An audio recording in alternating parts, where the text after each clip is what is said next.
special feeling, even though this is just another step along the way.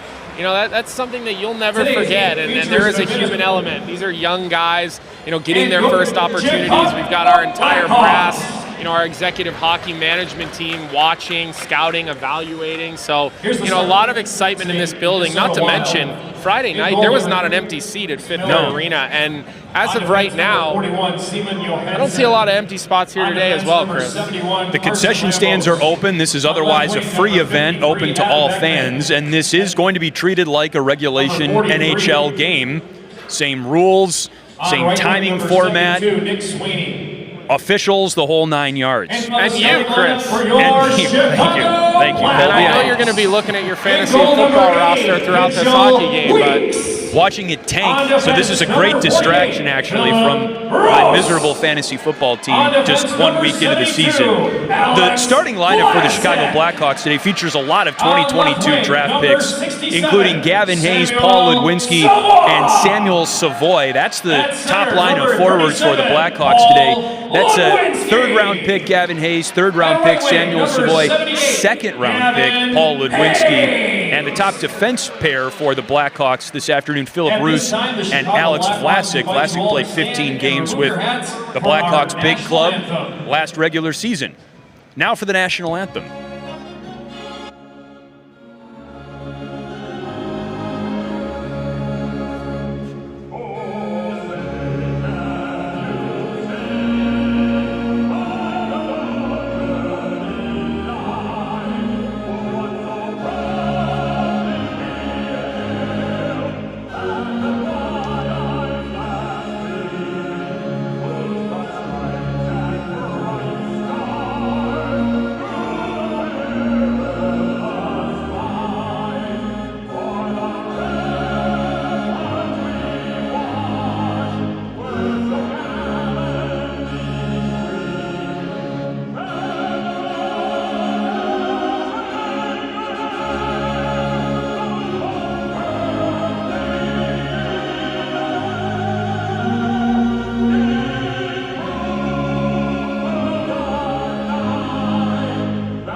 So Jim Cornelison not in the house today inside Fifth Third Arena, but still, just hearing those pipes makes you realize that hockey season's right around the corner. Did he do the Bears game last Sunday? How good was that? It was amazing. Interesting because the acoustics were a little bit different, singing at an outdoor stadium versus an indoor arena, but the crowd at Soldier Field cheered the entire time, just like it was the United Center national anthem.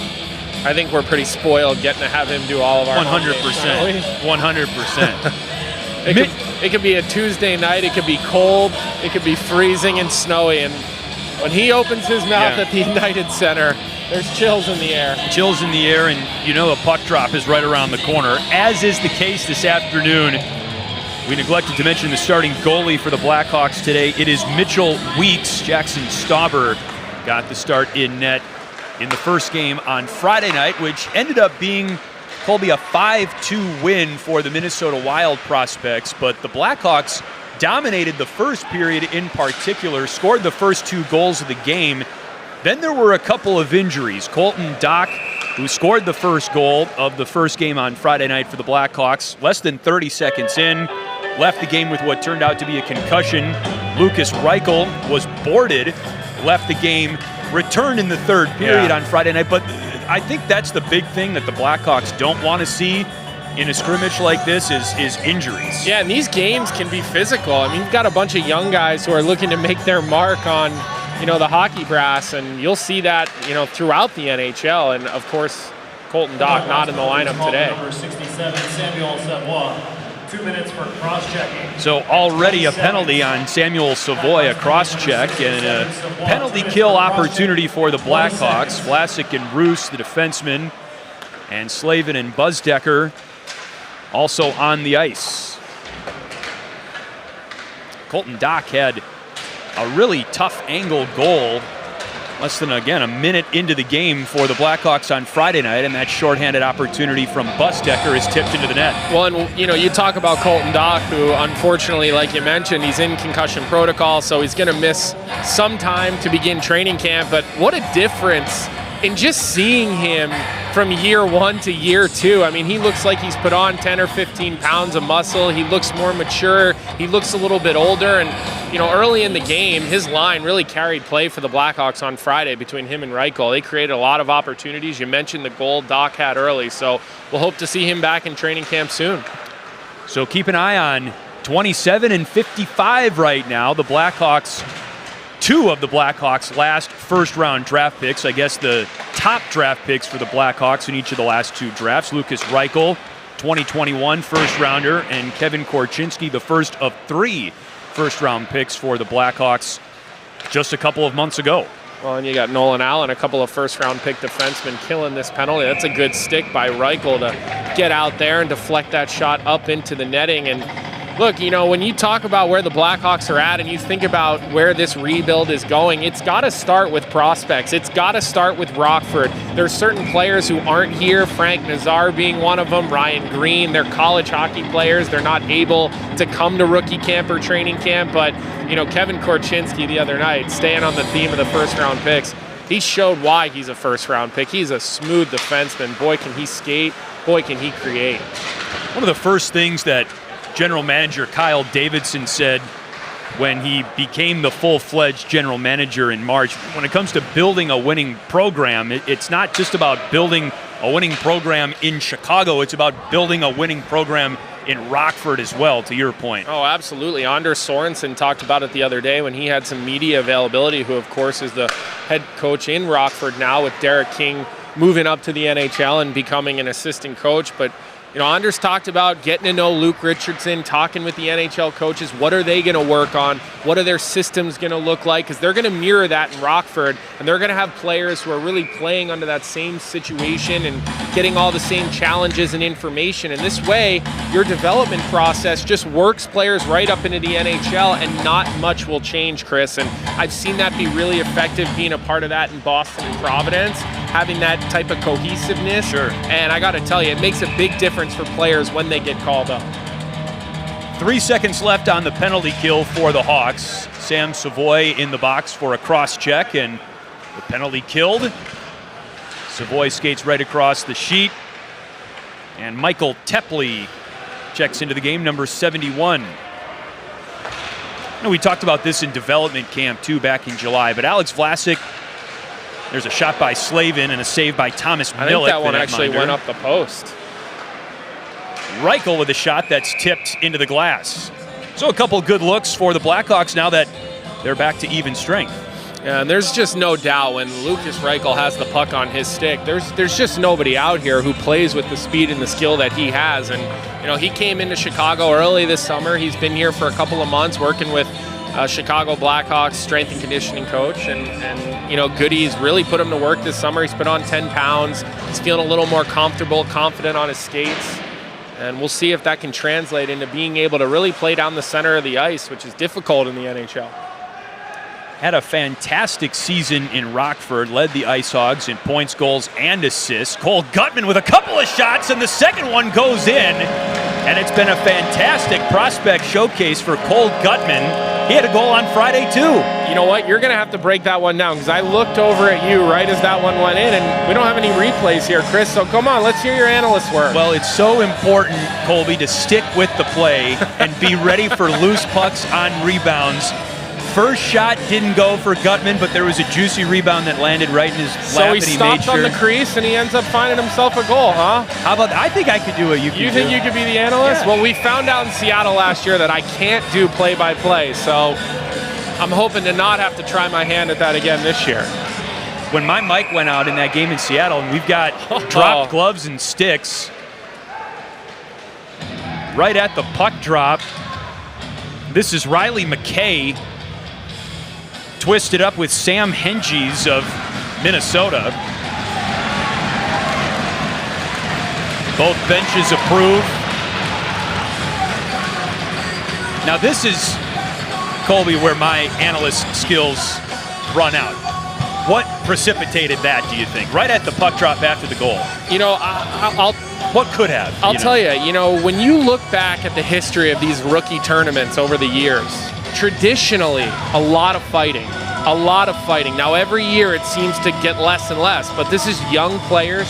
They're trying to make an impression. McKay had a lot of penalty minutes last year. He played in Indy in the East Coast League. He played in Rockford in the American League for the Blackhawks, and that's something that's part of his game. So he wants to show everybody watching up top that he's not afraid to drop his gloves at any situation or any circumstance. So, I think every year you see less and less of it, Chris, but having gone through a couple of these rookie tournaments in my career, you've seen quite a few fights over the years.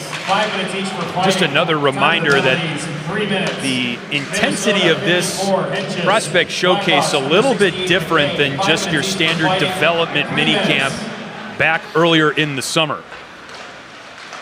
Big league training camp starts this week. And it really feels like hockey season is around the corner. So a goal for Cole Gutman, number 70, who's on the puck right now in the Wild defensive zone, and it's taken away. Well, and he definitely was noticeable Friday. I mean, he's a little bit of an older guy at 23 years old, coming off of a national championship at Denver. He was the captain and leader of that team, and it's like we got an injury behind the play. And that's unfortunate. That's Paul Ludwinski, shaken up in his own zone and skating off the ice right now, leaving his stick behind him. And another goal for the Blackhawks, however, despite essentially playing shorthanded. Yeah, I think Del Mastro actually pokes this one in as he drove through the net, and Lucas Reichel, again, with the puck, kind of wheeling around, creating a lot of space, and sets up Del Mastro right on the top of the crease, and the Hawks are able to jump out to that 2-goal lead, just like we saw on Friday night. But going back to Ludwinski, we'll have to keep an eye. He is on the bench right now, and he's been a guy who's had a very noticeable week. I mean, I talked to Luke Richardson after practice, I think on the second or third day, and they were really excited to see the compete and the battle level for Ludwinski. I mean, very noticeable throughout practice. Of course, just drafted in this past draft. I believe he was he a second or was he a third round pick? 39th overall. He was a second round pick, and he has come in and he has made a mark. So hopefully he's going to be okay as he gets a little bit of attention on the bench right now from the training staff. Wishing Paul the best here. So first period that resembles the first period on Friday night in a lot of ways. A great start for the Blackhawks. A 2-goal lead. Worth noting that there is a different goalie for the Minnesota Wild prospects this afternoon. 2 days ago, it was Jesper Wallstedt who made 35 saves on Friday night and really locked the Blackhawks down after the first period. Blackhawks goal scored by Del Mastro, assisted by Reichel at 4:13. Del Mastro coming off the gold medal for Team Canada at the World Juniors. He opened the tournament as the 7th defenseman, but he worked himself into the lineup. And he ended up playing quite a bit down the stretch on their gold medal run for Canada. Had quite a impressive tournament, and just seeing him, it's another guy. He looks older, he looks thicker, he looks a little, I'd say, sturdier on his skates because he's a big guy, and he does move and skate well. But, I talk about his skating improving, Del Mastro, and it's really the strength of his skating, not necessarily the speed or the quickness, but just the ability to maneuver himself through high traffic areas, making plays defensively, Chris, behind the net, breaking the puck out. So I like Del Mastro and think he's an exciting prospect. Yeah, defenseman who just scored a goal. 6'4", 210 to the point of his size, Colby. And he can skate. When you're that height and you can skate, you've got an opportunity to be a good player in the NHL for a very long time. Mitchell Weeks just covered up the puck to prompt this defensive zone face-off for the Hawks. A couple of saves for Weeks here in the first period, and Jakob Poor flips the puck to Nolan Allen, and the Blackhawks dig it out. Korchinski had it poked away. Number 55, Blackhawks first-round pick. Here's Poor with a shot and a save by Milik. what I read, a lot of people commenting about Korchinski's play as we have a delayed penalty, was how good he looked in the neutral zone specifically, Colby. Yeah, well, his skating is effortless, Chris. I mean, this is a guy who takes 2 or 3 strides and he's up the ice. And, you know, his ability to carry the puck, his ability to move the puck and really transfer the puck from one zone to the other, I mean, it's easy for him. I mean, he's an effortless skater. You know, the puck is incredibly smooth on his stick. And, you know, this is a guy that's going to develop in his own zone. He's going to develop his strength. He's going to continue to get older and mature. But I like the Blackhawks brass and the pick that they made with Kevin Korchinski. He has certainly shown a lot of skill over the past 7 days. DJ Buzdecker is the man in the box for the Blackhawks. Another penalty kill for the Hawks in the still early stages of the first period. Another cross check. Louis Crevier, the 6'8 defenseman, number 46, is on the ice on this penalty kill unit for the Hawks. A couple of these boys are the size of the football players in the game you were calling yesterday. Yeah, or especially on skates, even taller than that. The physicality of the youth in the Blackhawks organization, one of the many exciting things about the future of the organization. Loose puck high in the slot, and that was knocked aside by Weeks. Rebound off the back wall. Kept in by Minnesota. It's a good stick by Gutman there up at the point. He deflects that original shot, creates a little bit of chaos, and then Slavin, who has killed penalties at the NHL level, that's definitely something that he's going to have to do in order to be a full-time NHL player, makes another good defensive play. So you got Gutman and Slavin who are out there doing a really nice job killing that penalty, and it looks like Lucas Reichel will jump on for Slavin. We'll see a little bit of Gutman-Reichel and see how these two look on the penalty kill together. Still a little over a minute left on the penalty kill for the Hawks. Vlasic out of the draw, shakes off contact. Another tall defenseman wearing red.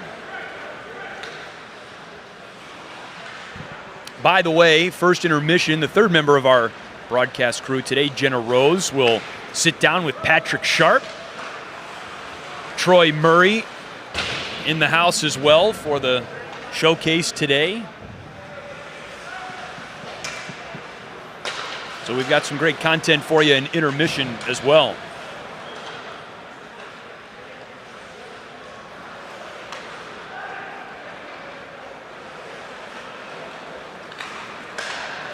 One final chance for the Wild on this penalty kill. And a save by Weeks. Gave up the rebound momentarily, but Tepley's got it for the Hawks. Lob to center. Good stick by Evan Barrett to slow progress for Minnesota. Evan Barrett, the former Penn State Nittany Lion. And that wipes out the penalty. Buzdecker out of the box. We're back to even strength.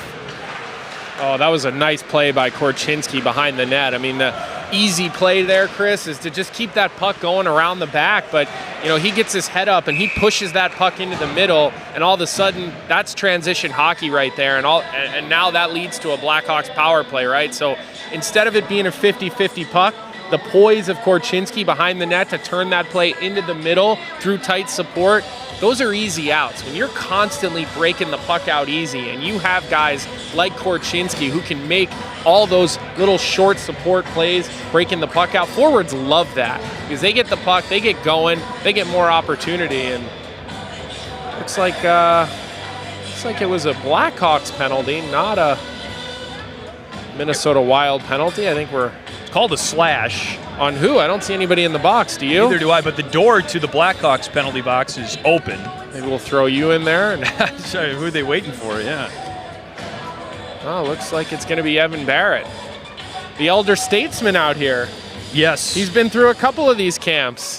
Had a really good college career at Penn State, now 23 years old. Third-round pick way back. He joked with me the other day. He said, I'm like 40 years old compared to half of these guys. 26, Evan Barrett. It's a young man's league, especially down at the prospect level, that's for sure. Penalty number 26, Barrett, 2 minutes for slashing. But the hinges to both penalty box doors have been well oiled, apparently. That was a one-man charge into the zone for Carson Lambos of Minnesota.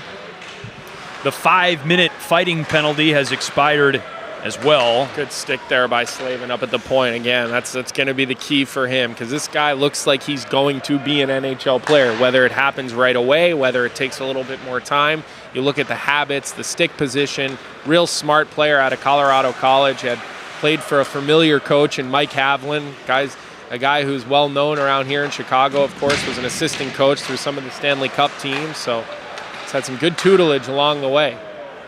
And he's got a letter on his sweater, too. Which I think that says a lot, that he's, at this stage of his career, been identified as a leader. Yeah, if you're one of the guys that's, early into their 20s and you're coming back here to development camp, you do like to see that. It means they look at you as a leader of the group with the youngsters. Obviously, that will change in about 48 hours when Jonathan Toews and Patrick Kane show up for the first day of training camp, but it's certainly a good start for some of these young guys. Slavin played 15 games with the Hawks last season, had an assist. Yeah, I think his first point came at that game in Vegas. He was on the game-winning goal. I think I can still kind of remember the play.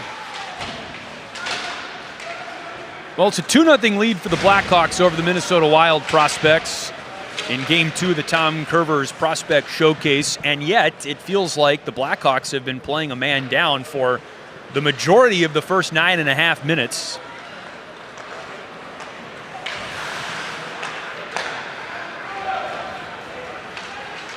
Henges with a pass across, and he could not find the streaking Vladislav Firstov. Couple of Yukon Husky and a St. Cloud State. What is the State? What are they at St. Cloud State? The Huskies. The Huskies. Okay, should know that. I've done their games in the Frozen Four before. Good program in the WCHA. A lot of hometown kids here on this Minnesota Prospect. There's about 5 or 6 guys that I recognize on this roster who played on the different Minnesota college hockey teams. Ben Finkelstein had the puck momentarily, and Sam Savoy tries to shovel it along. Shot from the blue line, and Mitchell Weeks a pop fly, and he gloves it like a second baseman on the infield. You know what I like about that play? When that puck went up in the air, Chris, Nolan Allen, he's not looking for the puck. He's right away looking around in front of the net. Who do I need to move from Weeks? Who do I need to get away from the crease? So, we talk a lot about Korchinski. We've talked about, Sam Renzel. He's a puck mover. He's a first-round pick. But don't sleep on Nolan Allen. I mean, this is a guy who's not going to dazzle you offensively, right? He's more in that Halmerson mode. He's going to be the shutdown type of defenseman. He's going to make simple plays. He's going to be physical. And right there, he showed a little bit of a defensive awareness around the net when that puck popped up into the air. Reichel almost won that draw for the Blackhawks. Wraparound shot denied by Mitchell Weeks, who's seen more action here in the last few minutes of the first period. Weeks signed a 2-year contract with Rockford in June. Native of Barrie, Ontario. Arvid Soderblom backing up in this game, popping in. He must be here early to be working at the captain's practices, and he's able to step in for Jackson Stauber. He's a little under the weather today, so hopefully we don't have to see him at any point, because he's probably not super prepared to play in this game, having not thought he'd be taking part in rookie camp. That was, again, one of the big moves of draft night for the Blackhawks, getting Peter Mrazek. But the depth behind him at the goalie position, something we'll be monitoring as training camp begins. Cole Gutman had it taken away in the attacking zone for the Hawks. Weeks was ready, made the play, and Ethan Del Mastro had the rebound. Over halfway through the first period now. Again, Jenna Rose visits with Patrick Sharp in the first intermission. Is that confirmed? That is confirmed. Wow. Are you breaking news? Well, this is the second time I mentioned it, Colby. Well, the first time I didn't want to make a big deal about it the first time, just in case we weren't actually getting him. Well, it's been confirmed. Our producer, Eric Lear, hasn't told me otherwise, so what he says goes as far as I'm concerned. All right, Sharpie's in the building. Got a picture with Troy Murray as well before the start of the show today. Did you get him to sign it? Well, it's hard to do that with a digital photo, but maybe he's into NFTs or something like that. Well, the new iPhone software, you just sign right on the picture. Really? Wow. You need to get with the times, man. I only have the 13. I'm behind now. I'm out of date. 14 dropping. Life's tough. Sam Savoy, Blackhawks third-round pick. Nifty pass off to Hayes, and shot whistled into the corner. He's a little bit of a throwback player, number 67, Sam Savoy. He likes to get in there. He finishes his checks. It might be a second or two late, but he's going to get in there as a good stick there by Vlasic. But Savoy, he's got that old-school mentality on the ice. I mean, he had 5 or 6 hits the other night, Chris, where the puck gets moved along, but he is looking to finish his play. He's going to let whoever he's lining up against know this is going to be a long night. And I think that's one of the things that Kyle Davidson and Mike Donaghy and staff really liked about him going into the draft, is a little bit of that sort of chip on his shoulder that he carries as a smaller player out here, right? So yeah, he'll certainly be a fun guy to watch once the big group joins and training camp gets underway. He loves the dirty areas, but spent a lot of time over the summer working on his shot, his release, his long-range game, and the referee's arms have been stuck in the up position really since puck drop at 1 o'clock Central Time. And that's Hayes again. Actually make that Riley McKay, who had to be separated one more time from another Wild prospect.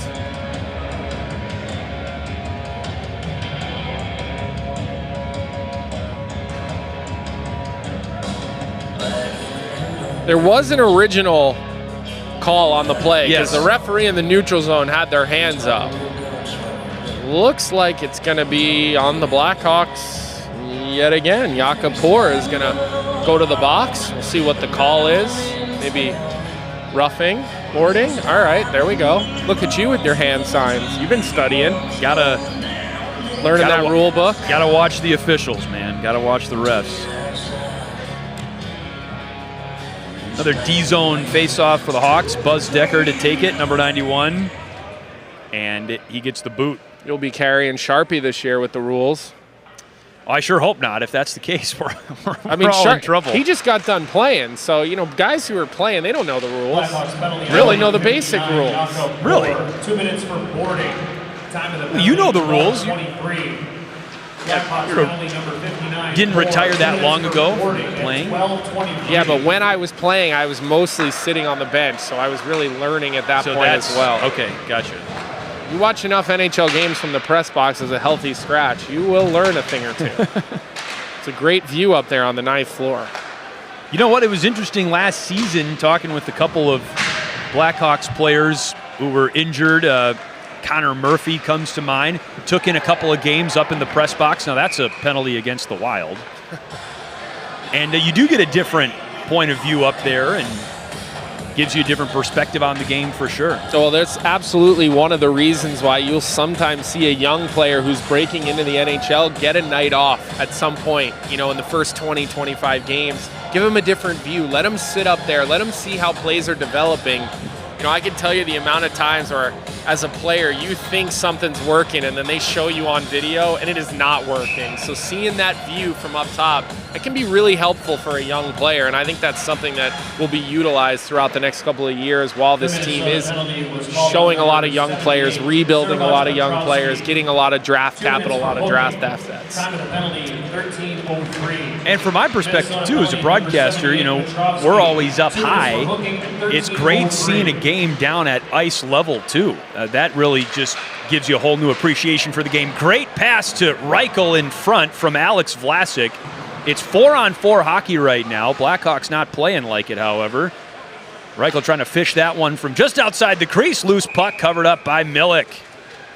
Well, you don't have to tell me twice about being down at ice level. Being down between the benches is certainly my favorite position to call a game because it is a different vantage point. You do miss some of the ways the plays develop, and that's why it's great to have partners upstairs, but there are certain things that being down there, giving you access to being able to see and really being in the action, Chris, it gives you a great appreciation for just how good these guys are and how fast the game is. It's 4-on-4 right now. Both teams with a man in the box. The Blackhawks will have about 40 seconds of a power play. That was a high shot from Korchinski, who hit one off the post on Friday night. It's a fastball. He's got it now.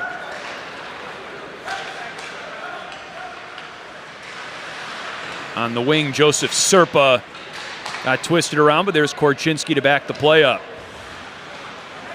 Gutman almost looked like he was heading over the wall. He was. Yeah. It was good awareness by Gutman to stay out onto the ice, make sure his teammate hadn't changed yet.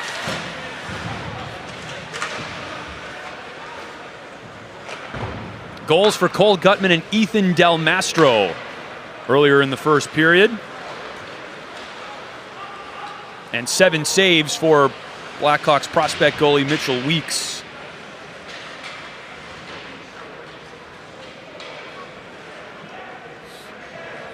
So this is a Blackhawks power play right now, but only for about 10 more seconds.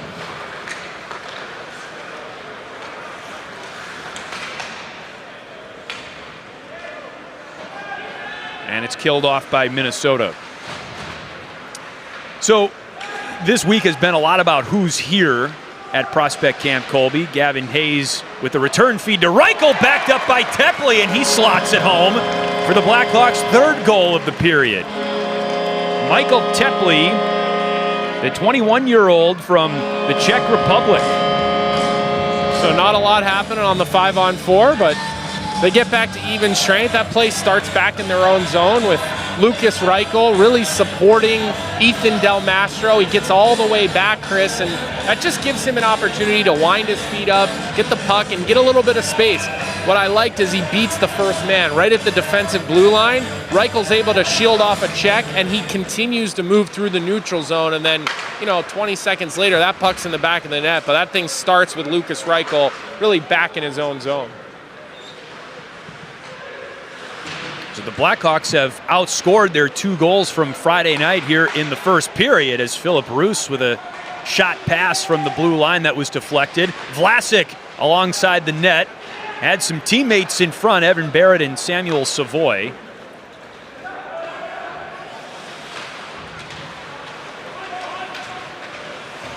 I'll tell you, the more I watch Cole Gutman, the more I like him. And Yeah. I've seen him play games at the college level, but you could just tell he's a smart player. I mean, there he sees Vlasic, dives down in the offensive zone, and he's getting involved. So what does Gutman do? He backs him up. He plays up at the point, and then he's able to track that puck down, wins a battle, and the Blackhawks have an opportunity to transition. And look, that's good coaching right there. And he had a good coach in David Carl at the University of Denver. And you could see that with Cole Gutman, the way his habits have been through this first week. He has definitely opened some eyes. Blackhawks goal scored by Tepley. A lot of these prospects have spent all summer trying to gain weight, trying to get stronger in the weight room. Prospect week's a grind, though. It's hard to keep weight on when you're going this hard, as you know, Colby. Well, I never had a problem with keeping weight on. Oh, you're svelte. Come on now. No, I was always trying to lose weight. Well, Cole Gutman's trying to gain weight. He said one of his big goals of this week was to eat as much Chipotle as possible. I don't know if I told you this, but that's where we're going after the scrimmage today. And you ready for Sunday Night Football? I am, definitely.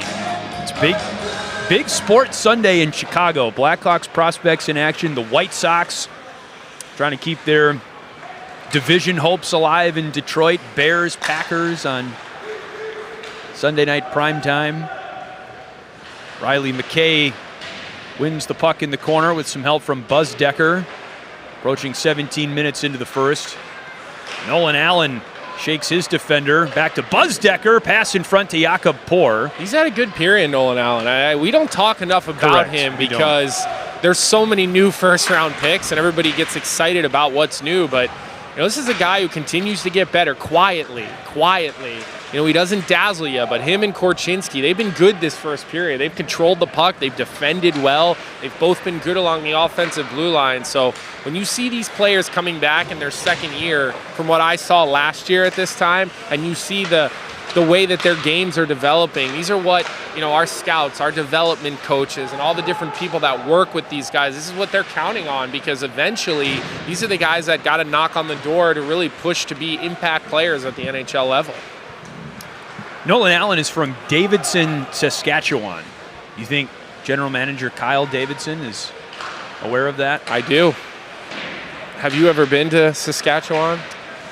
Regrettably, no. I mean, it's one of few Canadian provinces that do not have an NHL team. They do have the Saskatchewan Roughriders, though, the Canadian Football League. And we hear a lot about the Canadian Football League, don't we? Not enough, as far as I'm concerned.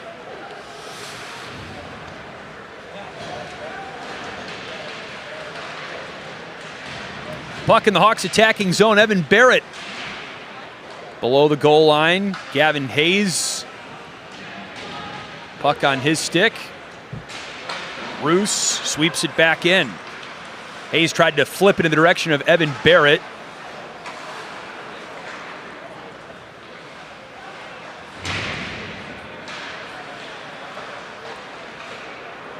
Gutman had a stick on it momentarily. It was tipped away. Barrett with Hayes.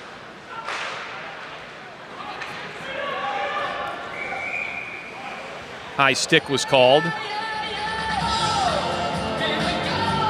couple words between Roos and the official, he's telling him, I never touched it. Well, you blew the whistle, but he never touched it. And look, Roos is another prospect. This is a guy who's a little bit older. He's played in the Swedish Hockey League for Skellefteå the last couple of years, so he's playing against professionals. And that Swedish league, that is a hard league. You look at his numbers, you look at his size, you look at his skating, and he's another guy that there's some intrigue there for sure. 1 minute. Anders Sorensen, the coach of the Blackhawks prospects at the showcase camp, and the Rockford Ice Hogs head coach, also from Sweden. And he did a great job last season when Derek King got that phone call. He gets pulled up here to the Chicago Blackhawks, and I think it was very clear to Blackhawks brass that Anders Sorensen was the guy who should continue to coach this team. I mean, he did a phenomenal job. They had a decent little run in the playoffs. They had a heck of a finish to the regular season. I know they're doing a lot of renovations down there in Rockford. They're really building that whole situation up, and I think they're going to have an opportunity to be one of the best teams in the American League. You look at some of the signings, that Mark Bernard and his group have done down in Rockford this summer. They brought in Adam Clendenning, Adam Sikora. I mean, these are players who are big-time American League hockey players. They're depth players at this level, but good players for our young guys to really be around and learn from, Chris, giving them an opportunity to see, how to be a star player at that level in order to show that you're ready to go to the next opportunity in the NHL. Learn those habits, right? Absolutely. Here's Nolan Allen on the puck. Brett Connolly was down there a lot last year, and I mean, he was so great with guys like Lucas Reichel, right? Showing them do's and don'ts. Here's Korchinski with a shot high and wide. Rebound to Nolan Allen at the blue line.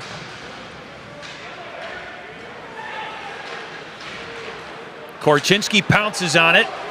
Pass across and the horn sounds with Cole Gutman working in towards the crease. Pretty good first period. 3-0 Blackhawks over the Minnesota Wild prospects. Good goals work on the penalty kill, too. Yeah, great work on the penalty kill. Goals from Cole Gutman, Ethan Del Mastro. And who had the third again? Not the best color guy in the league for nothing, no, Chris. I'm sorry, I put you on the spot there. We have Jenna Rose standing by with Patrick Sharp in our first intermission coverage. So stick around. We will return from Fifth Third Arena right after this. Thanks for watching.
All right. Hey, Blackhawks fans, I'm here with a very familiar face. We have Patrick Sharp, former player turned analyst. Thank you so much for taking the time to chat with us. Yeah, thanks for having me. It's a little weird having Chase stick a camera in our face here about a foot away, but nice to be back at the rink and watching some Hawks hockey. Well, we can see a drastic difference in the first two periods compared to the other day, right? So they got on the board early last time they played, but it seems like today they have a different energy. Why is that? It's a good question. Definitely feels different through the first 20 minutes. Probably that first game on Friday, I remember playing many years ago. It's very sloppy. You're playing with players that you don't really have a whole lot of chemistry with. You're kind of thrown together on a Prospects Tournament showcase style. So the fact that they played that game, had a day off, maybe there's some bad blood out there. Players want to show what they bring to the table, and I think we're seeing that much more in this game than we did Friday. Yeah, with the bad blood, we saw it got pretty chippy out there. Is that something that the players do that they want to put on that show? Is that something that the top normally looks for, or what's your perspective on that? Yeah, I think so. I mean, I feel like these games, it's important for the players to just react out there, play on instincts, and really play to their strengths. It's very difficult to structure a game and have set plays and be on the same page with everybody in training camp. So just play off instincts, and we've got some guys that have really impressed, I think, over the last 4 periods of hockey. And what are a couple names that really stand out to you for those who have impressed? Well, Korchinski's been the first one that I've noticed, our first-round pick this past draft. He's a guy that just does what he wants out there, reads the play very well. He's confident with the puck. And to see him in a Blackhawks jersey for the first time and the confidence that he has amongst his peers is really cool to see. And hopefully he develops as well as everybody thinks he will, and looks like a real good player. And it seems like there are some notable differences to our prospects now compared to those in years past, size of defenseman being one of them. But are you seeing any skill sets that you might not have necessarily have seen in the game back in the day when you maybe were at this point? I think you nailed it with the size of the defensemen out there. Big, mobile guys that can skate well. I think that's the important thing. It's nice to be 6'4" and have some weight to your game, but if you can't move, it's going to be difficult for you to play in today's game. And our guys are showing good foot speed, good decision making, and that bodes well for the future. Hey, you can't miss Louis Crevier out there, right? 6'8". Exactly, yeah. And what's so cool, what I think, we think back to one of your first appearances as an analyst. I think it was 10 days after you retired, you joined the crew with NBC Sports Chicago. Was this something that was always in your plan to become an analyst? Not really. I always enjoyed doing the media side of things as a player. I shouldn't say always. For the most part, I did. There's a few times that I didn't want to, but it was an opportunity that came as soon as I stopped playing. I decided to jump on it.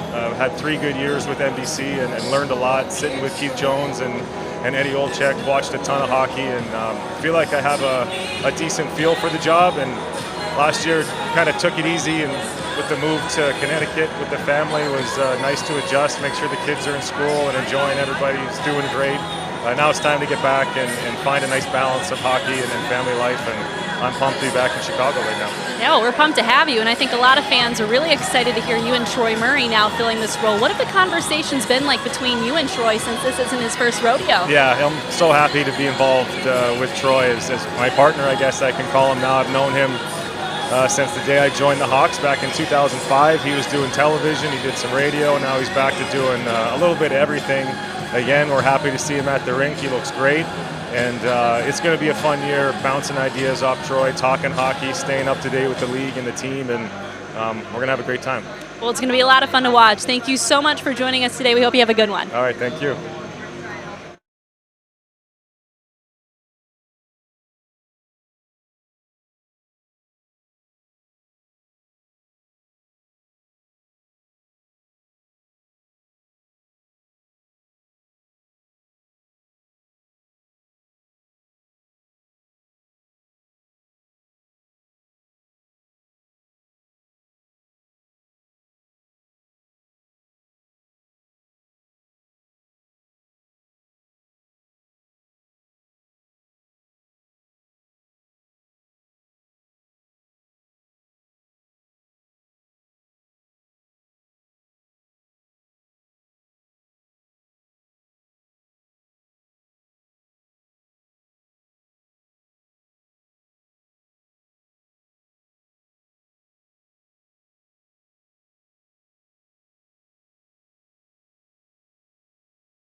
All right, Blackhawks fans, welcome back. We are currently with Troy Murray, the man who doesn't need an introduction. Thank you so much for hopping on with us Why today. do I have to follow, Patrick Sharp? It doesn't make sense.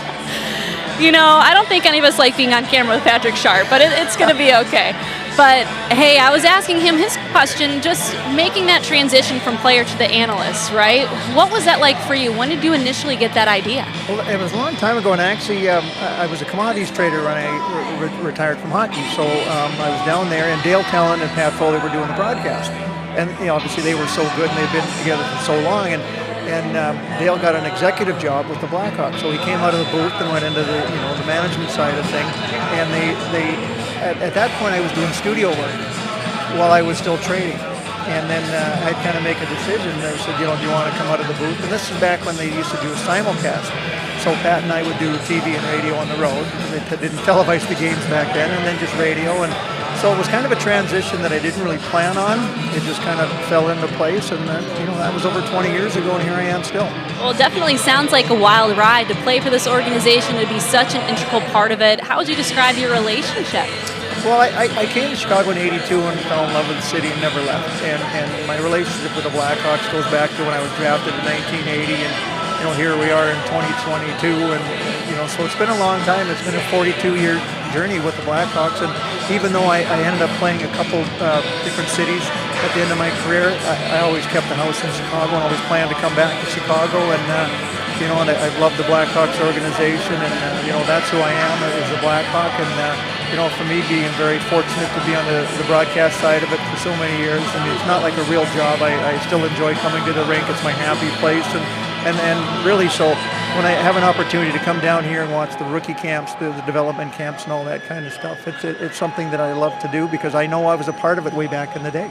Well, that is how it should feel, right? When you're coming to your career, this is what you love. It doesn't feel like a job to you. Right. You're having a lot of fun. Absolutely.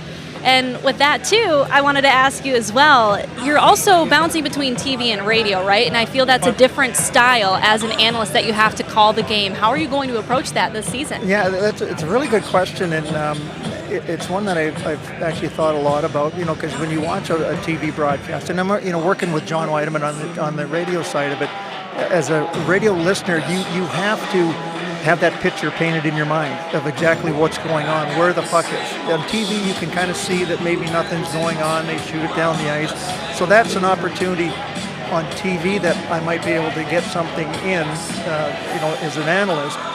While on radio, you still really can't jump into those because the listener still doesn't know where the puck is, and they want to have that picture in their mind. So there is going to be some little differences. Obviously, on TV, you have to let the game breathe a little bit. It'll be a little bit of a learning process with Chris to get all of us in sync with Patrick, his style, my style, with Colby in between the benches. So there's going to be a lot of different things that kind of come along with the radio compared to the TV, and I don't really. It's going to be work in progress for me. I mean, I'm comfortable going on the TV side of it, but the replays and stuff that you don't have on radio, you have to explain them how they are. The telestrator is a different thing, and I know that that's something that a lot of fans really enjoy, breaking down the game and seeing those parts of the game that really they might not understand if they didn't have that breakdown. So those are some of the differences that you'll get between TV and radio. Yeah, and you mentioned a lot of your time has been spent with Pat Foley, and he was certainly a staple here in Chicago. Now we have the way Chris Voster. So what have the conversations been between the two of you? How enjoyable is this to kind of have a new era? Yeah, it's fun. I mean, I know Chris is excited about the opportunity, and you don't replace Pat. You have to carve out your own niche, and that's what Chris is going to do. He's talked about that you know what, I'm not going to try to be Pat Foley. I'm going to be me, and hopefully in 20, 30 years he's still going to be here, and everybody's going to have that following that Pat had. But our chemistry on the air is something that we'll have to develop. We've had conversations off the air at this point, but really we haven't had the opportunity to try and find that chemistry on the air, and that will come with time, just like playing with new line mates all the time. You have to have that familiarity, and once you get that, you'll have a little bit of a comfort level that you didn't have at the beginning. And I know that Sharpie's in the same kind of mindset that it's going to take a little bit of time to develop that chemistry. But I'm really looking forward to working with both broadcast team. I'm really excited about it. Well, I don't think Chris is going to put you in the turtleneck get-up like him and Colby do. So yeah, I think I could bring some. I probably have some of those in the closet. Well, before I let you go, I just wanted to ask you one more question. You've been through plenty of ups and downs with the organization. That happens with any hockey team. What gives you hope? What do you want to tell the fans about this upcoming season, what you're looking forward to? What I really like is I really think that Kyle Davidson has a really good plan. Before, and I don't want to be be critical on Stan Bowman's time in here, and you had a window here that was here with so many great players, and yes, you want to try and keep that window open as long as you have when you have the Kane and Taves type players. But Kyle, and obviously it's been very obvious of what their plan is. It's a complete rebuild, and they have the plan, and they're going to stick with it. They're drafting different players that they were before, bigger players. You're seeing it out here in the rookie camp. I mean, the size of the defenseman out here for Chicago is incredible compared to what it was a couple of years ago. So I'm really excited about the direction of this team. I know that there's going to be some growing pains, but I know with Luke Richardson, the new head coach, that he's going to bring in a culture that's going to work hard. They're going to compete, and that's the type of players, high motor energy players that the Blackhawks have on the roster now. And maybe you don't have the high-end players that you've been used to as a Blackhawk fan, but you're going to see, I think, a team when a visiting team comes in to play Chicago, it's not going to be an easy game. It's going to be a hard game, and hopefully they work hard and they get the results from there. But they're going to develop that culture from the ground up with a new coach. They're going to give him that opportunity to develop some of these young players. The great players that we're seeing here for the Blackhawks in the rookie games, those players are going to get, a lot of them are going to get an opportunity at the NHL level. And there's always a surprise in what coming training camp. Who's the guy that's going to come in and find a spot that you maybe didn't expect it. But a lot of these younger players are going to spend time in Rockford. They're going to develop together. And one thing about these rookie camps, like all of these players come in from all over the world. And they're young players, so they get to know each other. They get to meet their teammates that are going to be in Rockford, that are going to be at the NHL level. So there's so many layers here that I like what I'm seeing right now. But basically, the plan that Kyle Davidson has in place, I think is important that they stick with that, and that's what they've said. As an organization, we're going to believe in this plan. We know it could be 3-5 years in the rebuild till you get back to the point where you're in serious contention, heading in the right direction. But I think everybody's going to be pleasantly surprised what they see on the ice as far as the product this year, because it is going to be a hard-working product. Well, we're looking out here as the foundation of the future. Troy, thank you so much for your time. We loved having you on, and Thanks, we're going to send it back to Chris and Colby.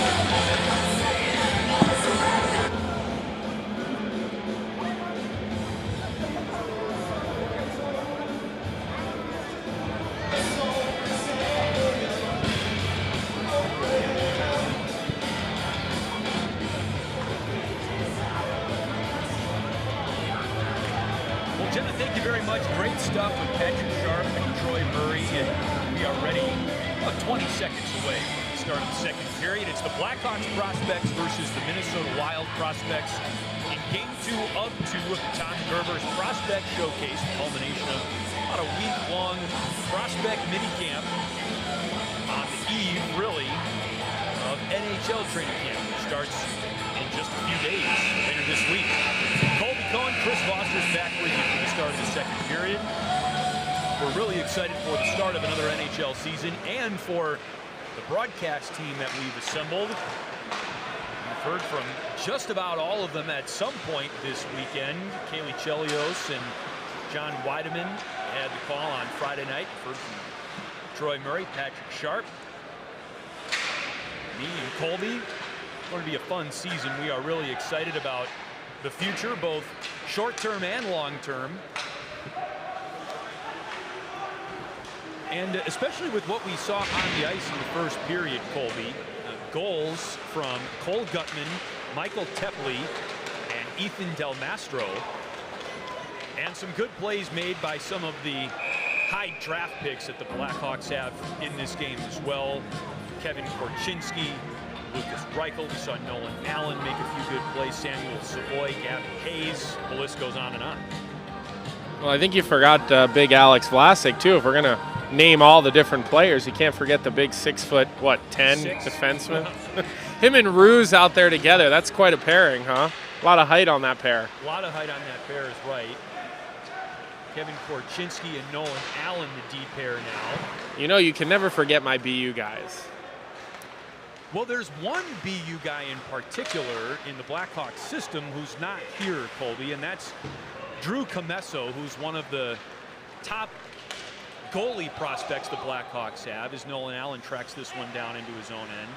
And that's worth noting that guys like Drew Comesso, Frank Nazar, another first-round pick of the Blackhawks. Ryan Green, another BU kid, second-round pick from this past draft. Yeah, so where are they?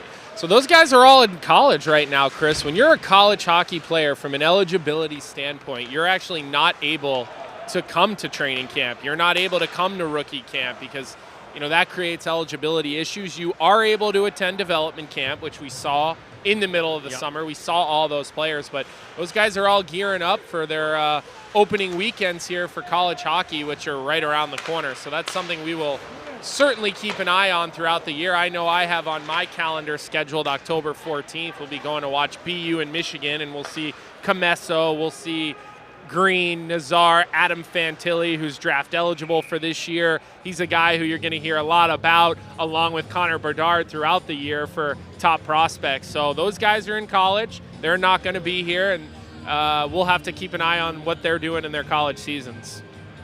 We saw another shot from Cole Gutman, number 70 in red, not long ago. He won a national championship at Denver.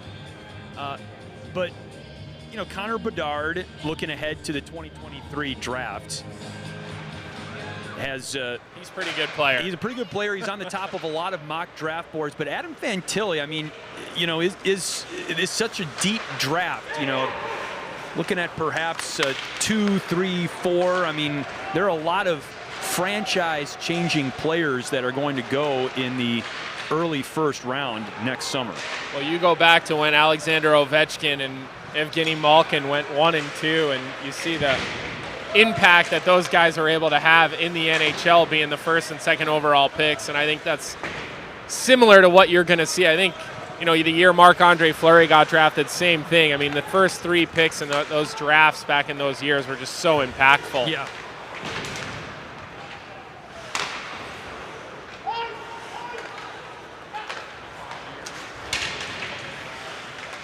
Blackhawks scored the first 2 goals on Friday night in the first game of the Prospect Showcase. Then Minnesota scored the game's final 5 goals.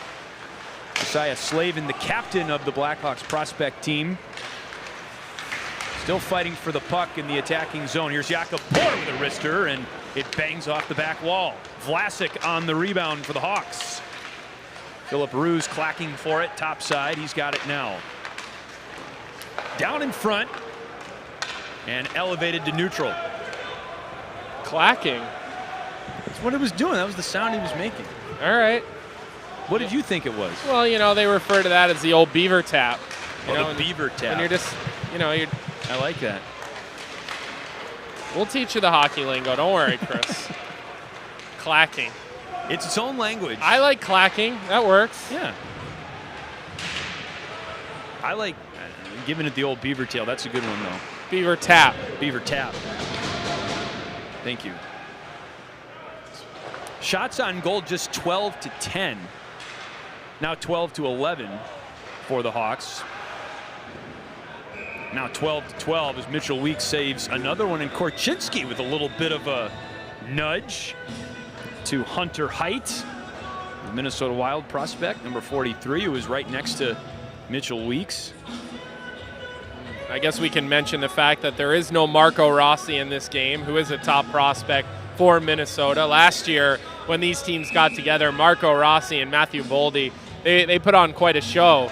And you saw where Lucas Reichel wanted to get when he measured up against guys like Rossi and Boldy. Well, Boldy had a great year in the NHL. Of course, he's not here for Minnesota. But what I like seeing in the game on Friday is, to me, it looks like Lucas Reichel has taken a step above a guy like Rossi, a guy who he's competing with to be a top prospect in the NHL, of course, on different clubs, but you just like to see when the player progresses and starts to kind of put a little bit of distance between him and another high-profile prospect.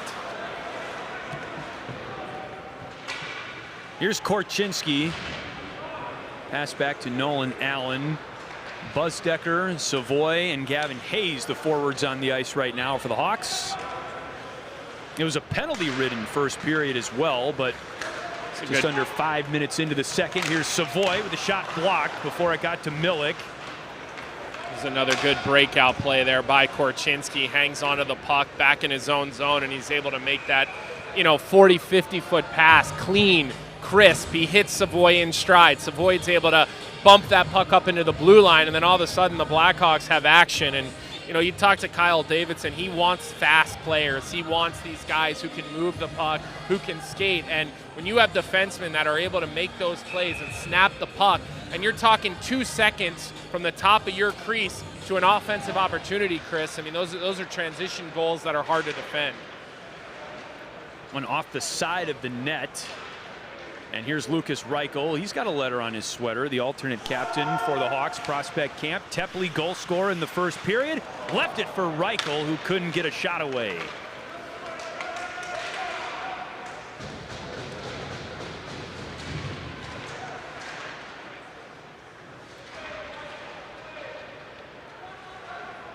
Great to see all the many Blackhawks fans in attendance here at Fifth Third Arena.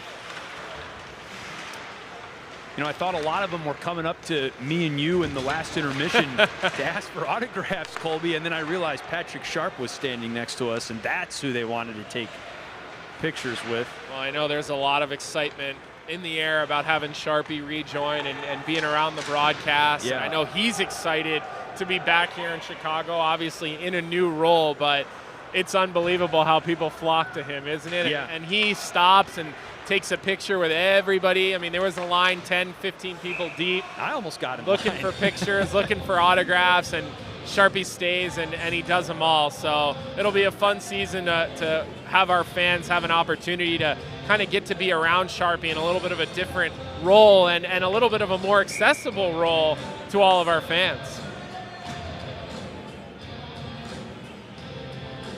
Ozone faceoff for the Hawks. Vlasic taps it back down along the wall to Gutman. Double teamed and taken off the puck.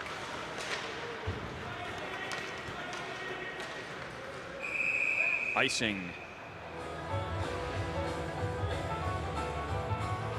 All the Blackhawks brass in attendance today across the way here, Colby. I got eyes on Kyle Davidson, Luke Richardson, the new head coach, Brian Campbell. Let's see how good you are. Keep going. There's Jeff Greenberg. Oh, you missed someone. Megan Hunter. Don't forget Norm McIver. Norm McIver. Keep going. Derek Plant, new assistant coach. Okay. Mark Eaton. That's right. Mark Eaton. And then I'm not sure. There is one gentleman over there, and I can't see that far, Chris. I rely on your eyesight for these types of things. My eagle eyes? Thank you. I didn't bring the binoculars to this game. I do see Mike Donaghy, who just oversaw his first draft and his new role with the Blackhawks, being elevated, and talked to him a little bit about how exciting draft night was. And I know those guys were thrilled with some of the moves that Kyle and his team was able to make because, Mike Donaghy and his group, they were ready to go. They had players they targeted. A lot of the ones they targeted, they were able to get. Not always the case in a first round. So, definitely a successful evening for the Blackhawks and the future of this club. Hawks in transition now. Reichel had it poked away, but there's Korchinski on it.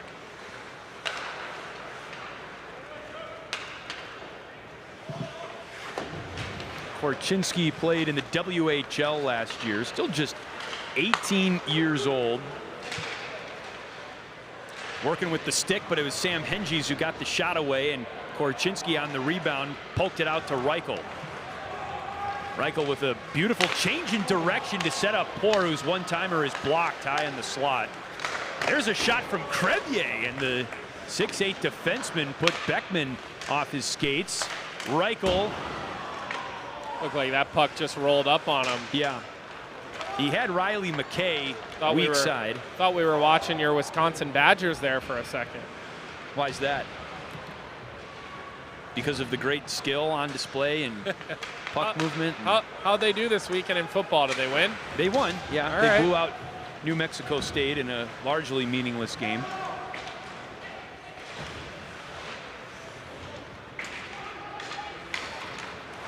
You know, I thought Troy played at Wisconsin, but when I asked him that the other day, based on the response I got from him, I quickly realized the cardinal sin that I had committed, because he played in North Dakota. Yeah. And those are fighting words. You know, he was not very happy with me when I said that to him, but we quickly cleared the air, and we moved along to just how great the arena is there in North Dakota. Now, Troy does have ties to Madison, so That's why I was confused. yeah, it's not completely out of left field on your part. Height lost the puck, charging in on Weeks in goal. It's loose, and here's Josiah Slavin, and now Tepley. Regained at neutral by the Minnesota Wild prospects.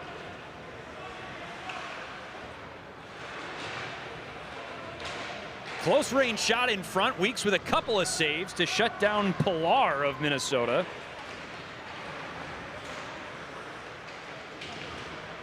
Minnesota forechecking well right now, about halfway through the second period. Yeah, this is a little bit what happened on Friday, Chris. I think the first period on Friday night, the Hawks really were the faster team. They carried the play, they possessed the puck a little bit more, and they spent a lot more time down in the offensive zone. And then all of a sudden in the second period, Reichel with a shot blocked by Milik. this is kind of more of what you'd like to continue to see. The Blackhawks making plays off the rush. Lucas Reichel creating opportunities for his line mates. Puck out of play and on the change now. Vlasic and Roos, the top D pair for the Hawks, back out onto the sheet. Gutman, Barrett, Serpa, the forwards. Puck squirts all the way down into the defensive zone of the Hawks.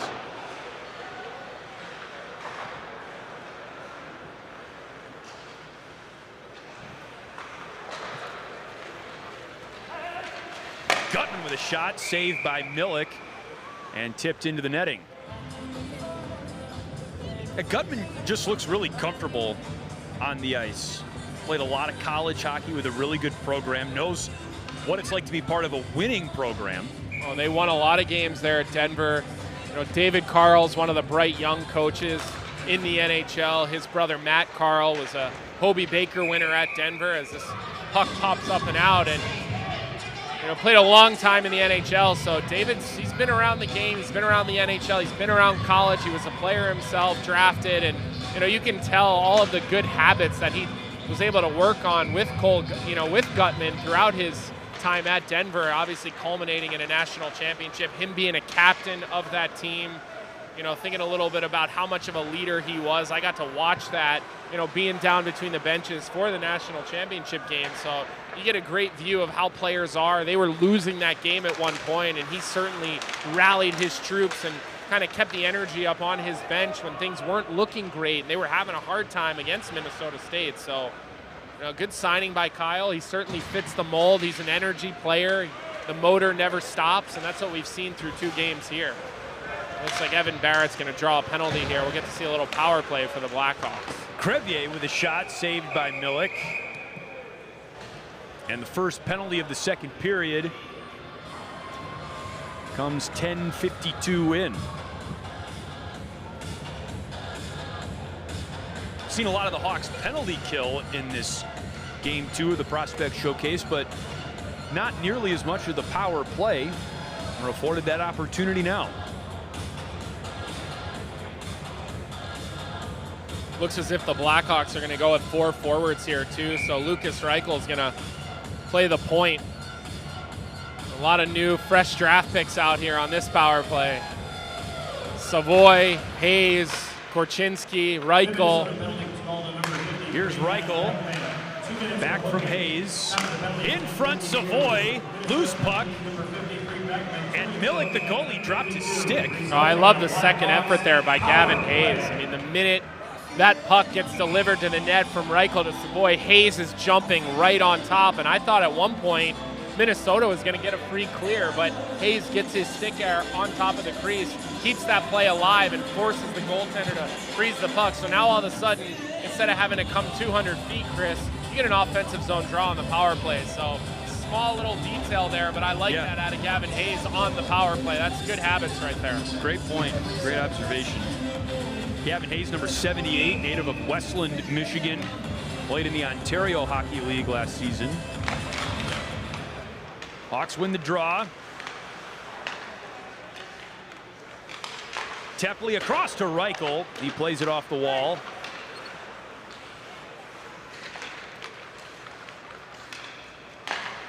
Tepley didn't get the one-timer squared up, and it's cleared. Yeah, I think he changed his mind there at the last second. He was thinking shoot. He didn't love the pass, so he kind of double clutches that one, and you get caught in between. Usually doesn't work out, but see if they can have a good clean entry here. Here's Reichel. Talk about a clean entry. All on his own, and the rebound came to Gavin Hayes, who scores for the Hawks. Lucas Reichel made that happen.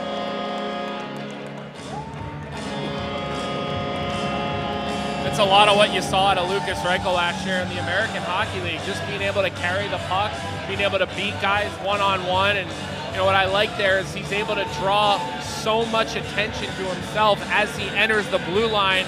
And I know Derek King talked last year about how his speed is able to make people uncomfortable, right? Well, that's what we just saw. Lucas Reichel, he enters the zone, his feet are moving, his head is up, and he just creates so much discomfort for the Minnesota Wild defense that they forget about the fact that Gavin Hayes is right there. And you know that puck might have rolled off a Reichel's stick.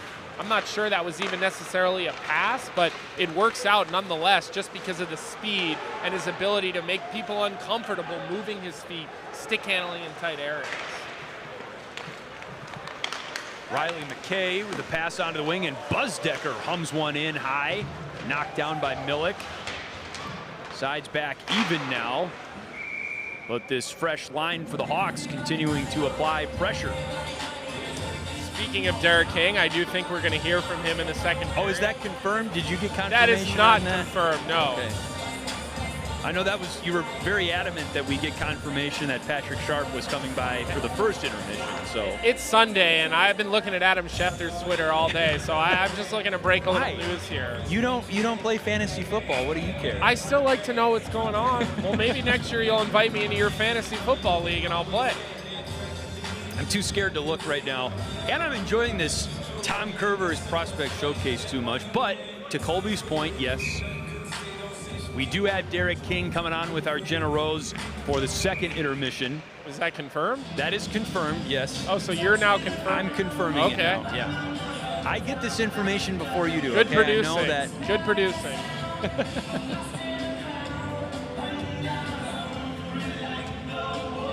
Here's Gutman to take the draw for the Hawks.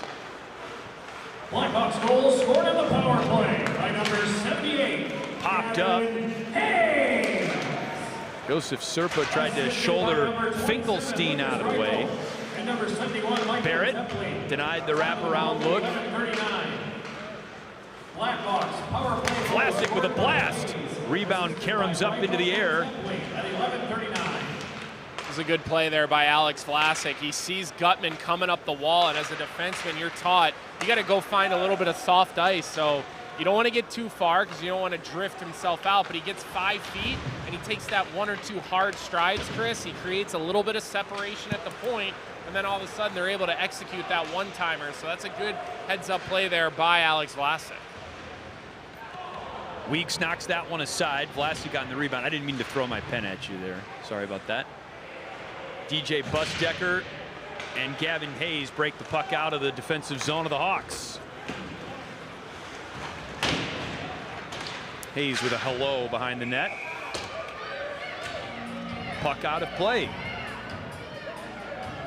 1 goal in the second period for the Hawks. It belongs to Gavin Hayes, Chicago's 3rd round pick, 66th overall from this year. One of their 3rd round picks anyway, but it was Lucas Reichel who really put Minnesota's defense on its heels. and ultimately created that goal-scoring opportunity that Hayes finished.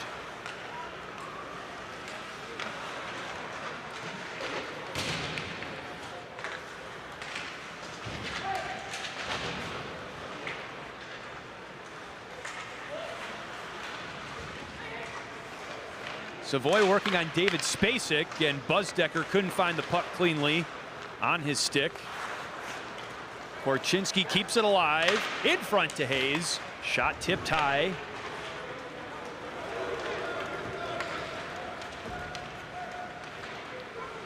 Hawks set up their defense. It's Spacek who had the opening to take that shot and did. Mitchell Weeks was ready for him with a clear line of sight.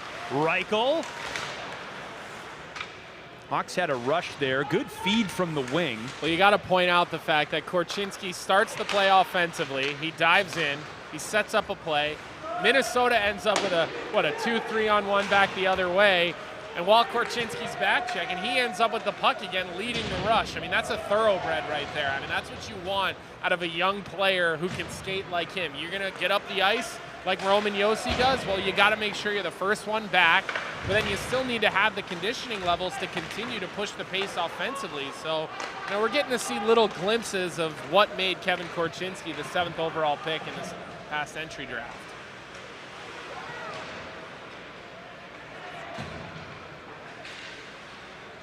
Ethan Del Mastro, who had a goal in that first period. You mentioned Korchinski's skating ability, and you're not alone there. Weeks with a great save in front. Rebound loose and swept out by Del Mastro. His skating has already evolved and come a long way. I mean, he wasn't always the skater that he is now at just 18, right? Of course not, and you think that as these players grow up and they mature and their bodies start to fill out. I mean, you think of the fact that they get more power in their stride. I mean, just look at the difference in the way Reichel looks from last year to this year. I mean, there's just a difference in an 18-year-old versus a 19-year-old versus a 20-year-old. I mean, those are big years for developing and sort of filling out into your body. And the stronger you get, the more powerful your skating can be. So you look at a guy like Korchinski, and I would say this is kind of just the beginning. I mean, he's just going to continue to get better and better and better. He could still grow, too. At 18, already 6'2". Hunter Height with a shot that was blocked before it got to Weeks. Buzdecker sweeps it to neutral. Poor. You think wobbly pass. You think kids are still getting taller when they're turning 19 and 20? Absolutely. I think still hoping for a growth spurt? Well, listen. Not me personally, no, but it could happen. I mean, you can tack on an inch, a half inch when you're college age. Weeks has been good in goal for the Hawks. 21 saves now. Puck batted away by Roos with the glove. Still in the Hawks zone. And a whistle with a penalty coming up. Yeah, I think they're going to get Roos on either a cross check or... Riley McKay still getting a little chippy there, Colby. He took a couple shots at Finkelstein.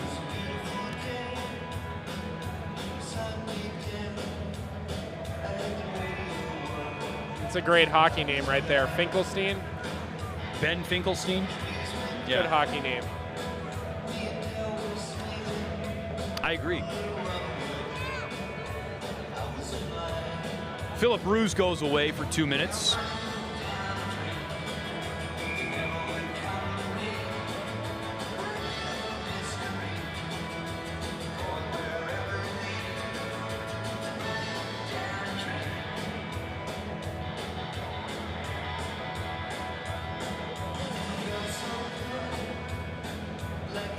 Hawks in familiar territory in this game on the penalty kill. Broken stick. 2 minutes for holding. And another penalty, Colby. Jeez. Yeah, this one's going to go to Minnesota. High stick on Nolan Allen right off the faceoff. And now it's Savoy who's doing a little bit of talking. We're going to see a little bit of 4-on-4 here, which that's exciting. I mean, when you get to see these young guys and some of these skilled prospects, you get them 4-on-4 and you get that open ice. Wouldn't be shocked to see Reichel jump over the boards here at some point on this 4-on-4, and a little more ice for a guy like Kevin Korchinski to make some plays.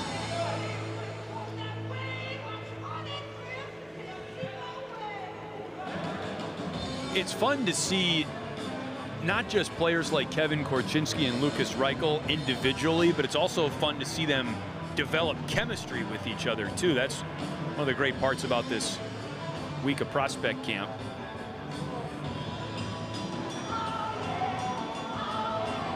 It's Damien Giroux, the Minnesota Wild prospect captain, over to the box. 4-second difference between the two penalties, so we've got a 4-on-4 here for essentially 2 minutes. The Minnesota penalty was called to number 68, Damien Giroux. 2 minutes for high sticking. Time of the penalty, 16:45. Wild with a chance here. Giroux, 2 minutes for high sticking and 16:45.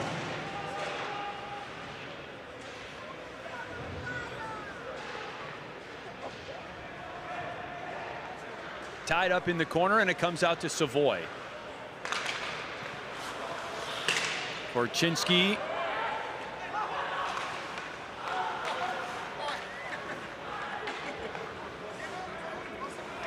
Three goals in the first for the Hawks, 1 in the second. Knocked down by Sam Henges and plucked out of harm's way by Kevin Korchinski.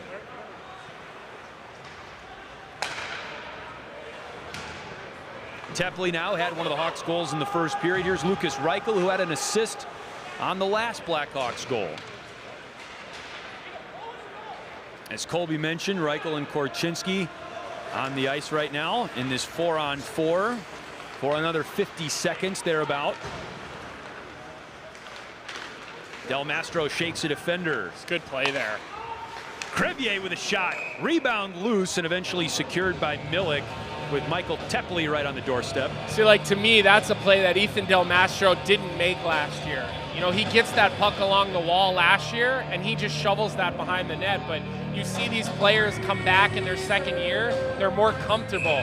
So what does Del Mastro do there? He holds onto the puck. He makes a little spinorama. I mean, he's a huge man, right? He protects the puck, and then he sets up a one-timer opportunity for Crevier in the slot. So again, those are small things that our management team will take notice to. Guys getting more comfortable, you know, getting more confident, and the game slowing down a little bit at this level where they're able to make plays that they make in their junior level, their college level, or wherever it was in Europe that they came from. So you know, that's a good sign to see a guy like Ethan Del Mastro have the poise to make that play.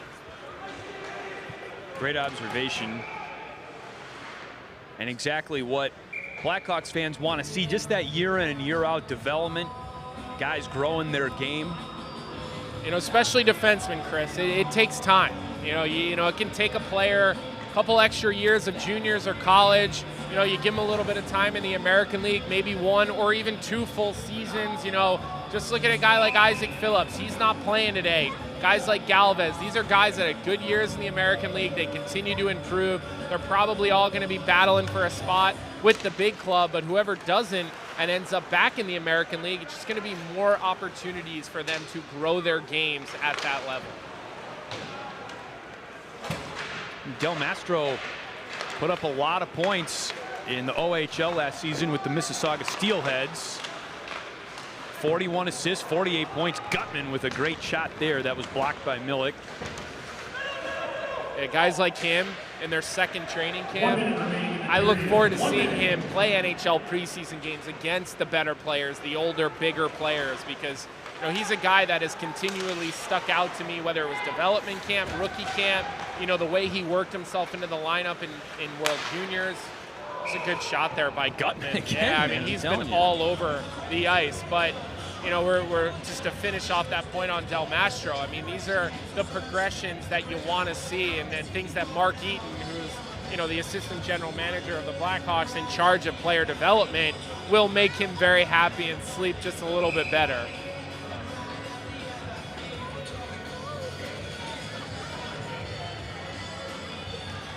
Five-on-5 hockey again, by the way. Final minute of the second period.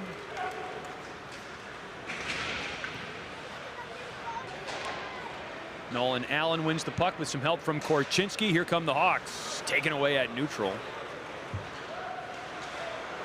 Good work by Korchinski to win the puck back.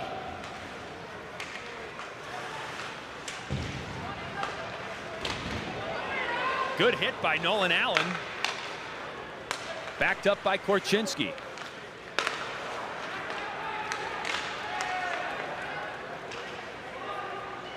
Six seconds left in the period. That's into the screen behind Weeks. Good stick by Nolan Allen. It's a good shift by Nolan Allen. Head to hit. Yeah, makes the play. You know, again, that's what you would expect from Nolan Allen, right? He's going to step up. He's going to make a hit that's going to keep the puck alive, and then you let a guy like Korchinski do his thing offensively, and that's a great tandem. You know, you look at some of the greatest defensive tandems in the history of the NHL, and you had your one guy who was dynamic, offensive. You had the partner who was a little bit more, cautious defensively, who could still make plays. But that's what I see when I see this Nolan Allen and Kevin Korchinski pairing. I see a very nice balance between two first-round picks. And we're not done with the second period just yet. Looks like a hug line as opposed to a handshake line. There's Sam Savoy once again exchanging pleasantries with Sam Henches. Number 67 in red for the Hawks. Plays with a little bit of an edge, which you love to see.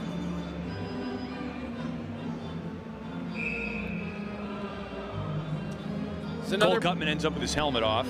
It's another good period by the Hawks. Yeah. We didn't see the offensive output that we saw from the first period. The shots 24-22 in favor of the good guys, but it's another good period. So the power play worked the puck around a little. A couple nice plays by Lucas Reichel. The game got more physical, and I like that the Hawks were able to raise that level of physicality and sort of keep that up, because on Friday, that was the difference. When Minnesota turned up the physical play, Chris, that was when they started to have issues.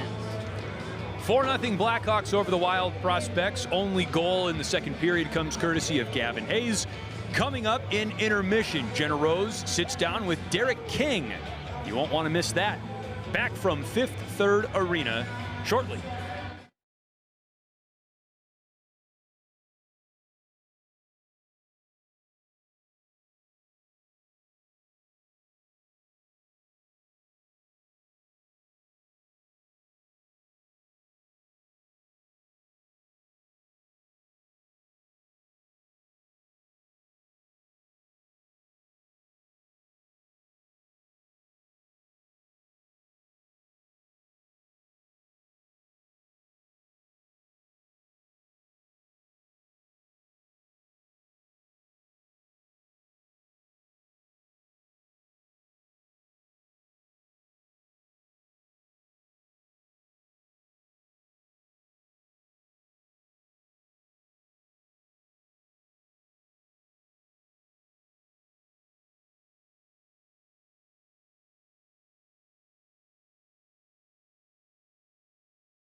right, welcome back, Blackhawks fans. We are here with Blackhawks assistant coach Derek King. Thank you for taking the time to join us. It's great to see you. Yeah, good to see you. It's good to be back.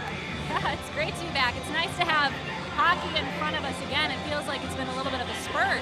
But I think just dialing back a little bit, it must have felt really good for you to know when Kyle Davidson said that you have the kind of characteristics that they want a part of this organization. So what were the conversations that went into this new role for you? No, it was fine. I mean, I obviously interviewed for the job, and I knew that was coming. And, you know, whether I got it or not, I still felt I could contribute, and they felt the same way. So it's not easy for them to come back and go, okay, we're not going to give you that job, but we want you around.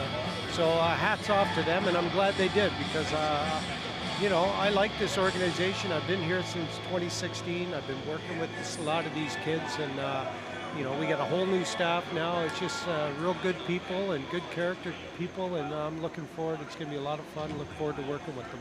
Well, it seems like it's been a little bit of a whirlwind for you, for lack of better words, but it sounds like you're excited to get back to the one-on-one stuff, breaking down and analyzing footage. What excites you about that process with these players? Well, it's how I started coaching back with the Toronto Marlies, just working with these forwards and breaking down some clips for them, trying to help them become better players. All the mistakes I made over my career, I try to teach them, don't do that. And so I'm looking forward to that one-on-one stuff with these players. And I kind of lost that last year. You get so busy and tied up in things, and maybe that's one of the things I would change if another opportunity came about. But again, just the times we've had with Luke and Kevin and Planner, and then now we got Gilly on board with us, and it's just it's been a lot of fun and just refreshing. Yeah, it's definitely a refreshing look to the group out there now. What has the relationship and the conversations been like between all of you guys? Yeah, it's just really systems and going through practices, new drills, and what we're looking to do day one, and then jump to day two and day three. We got plans already in place, and it's running smooth, and everybody gets along. We're having some laughs, but we're serious about what we have to do, and I can't be more thankful for the Hawks to give me this opportunity again and keeping me around, and Luke too. He could easily went out and just found somebody else, but I respect that, and I'm looking forward to working with everybody. And you mentioned you've been here since 2016, and you played a very large part back in Rockford, and I believe about 14 of the guys on the roster have spent time down there. I mean, are there any guys that are wowing you when it came to what they did in the weight room? Are they looking faster? What are you noticing? Well, when I first came in, obviously there's been some changes, and that happens everywhere.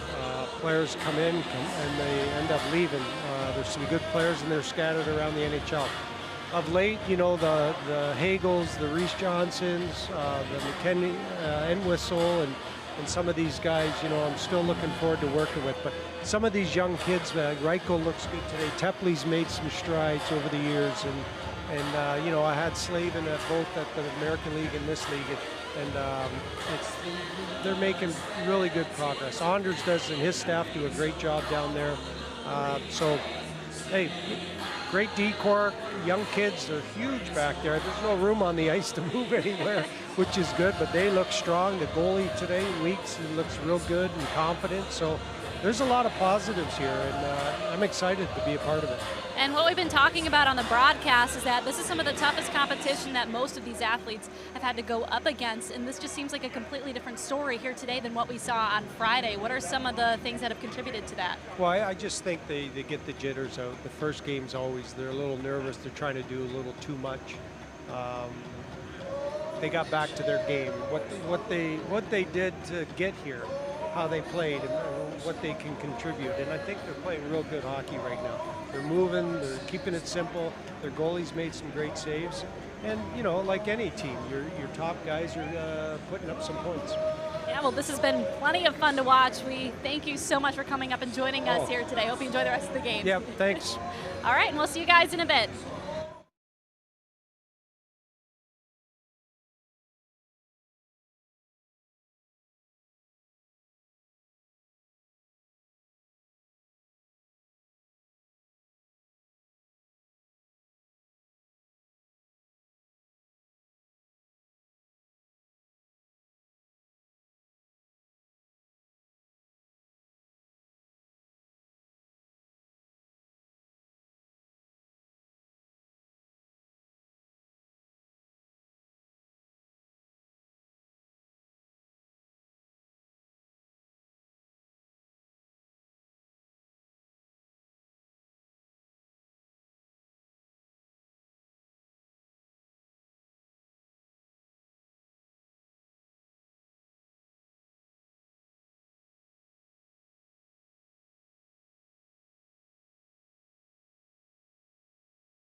30 seconds away from the start of period number 3 inside Fifth Third Arena. It's the final period of the Tom Curvers Prospect Showcase between future stars of the Chicago Blackhawks and the Minnesota Wild. Thank you so much to Jenna Rose and Derek King for entertaining us in the second intermission. Colby Cohen, Chris Foster's back with you. This has been a really fun afternoon. Lots of fans here watching this Prospect Showcase. Lots of personnel from the Blackhawks front office. Troy Murray, Patrick Sharper here. It's events like this that really get you fired up for the upcoming season, don't you think, Colby? Absolutely, and I want to ask you, who stuck out to you so far, Chris? Who have you liked in the scrimmage? Well, there's a shot from Gavin Hayes, who had a goal in the second period. I think we can start there, but I really liked how Lukas Reichel has looked. I thought that his assist on the Gavin Hayes goal was really impressive, the way he took on the Minnesota Wild defense, almost 1-on-5. And I think he looks really comfortable and I don't know, maybe aggressive is too strong of a word, but it looks like he wants time with the puck. Well, guys like him certainly do want the puck, and you've seen that out of Lukas Reichel. When he's been on the ice, the puck has seemingly followed him around, and I like that pick for you, Chris, but I'm gonna give you Cole I'm gonna go with Gutman. I've really liked the way Cole Gutman has played, not just today but on Friday. And just talking with some of our, Blackhawks development coaches at the intermission there, I think there's some excitement about the way the puck has seemed to follow Gutman around this scrimmage. I mean, he plays low, he plays compact, he likes to get in and around the net, and it seems like every time number 70 is on the ice for the Blackhawks, the puck is in or around him. So he has certainly been a player, Cole Gutman, that has stuck out to me through these couple of scrimmages here at the Tom Curvers Prospect Challenge. Good looking shot, and Mitchell Weeks has played really well also. That save there a moment ago from the shot by Beckman. Reichel gets pushed off the puck. But to your point about Cole Gutman, goals in both games of the Prospect Showcase, one on Friday, one today. One of the best face-off men in the country at Denver, where he won a national championship, now 23 years old. Look at you pulling fancy stats out. You're in midseason form right now. I don't know about that. Still the preseason for me. These guys look like they're in midseason form. Yeah, but you've been calling games all summer. You did an MLB game. You've done some football games. That was pretty cool when you did the MLB game, wasn't it? It was fun. Yeah, thanks for the plug. I appreciate that. I mean, if I'm not here to pump you up, what am I here for? Now I'm embarrassed. Gosh, Colby. Well, you're a talented guy, Here's your guy, Cole Gutman. It's another face-off win. Telling you, it's what he did when he was at Denver.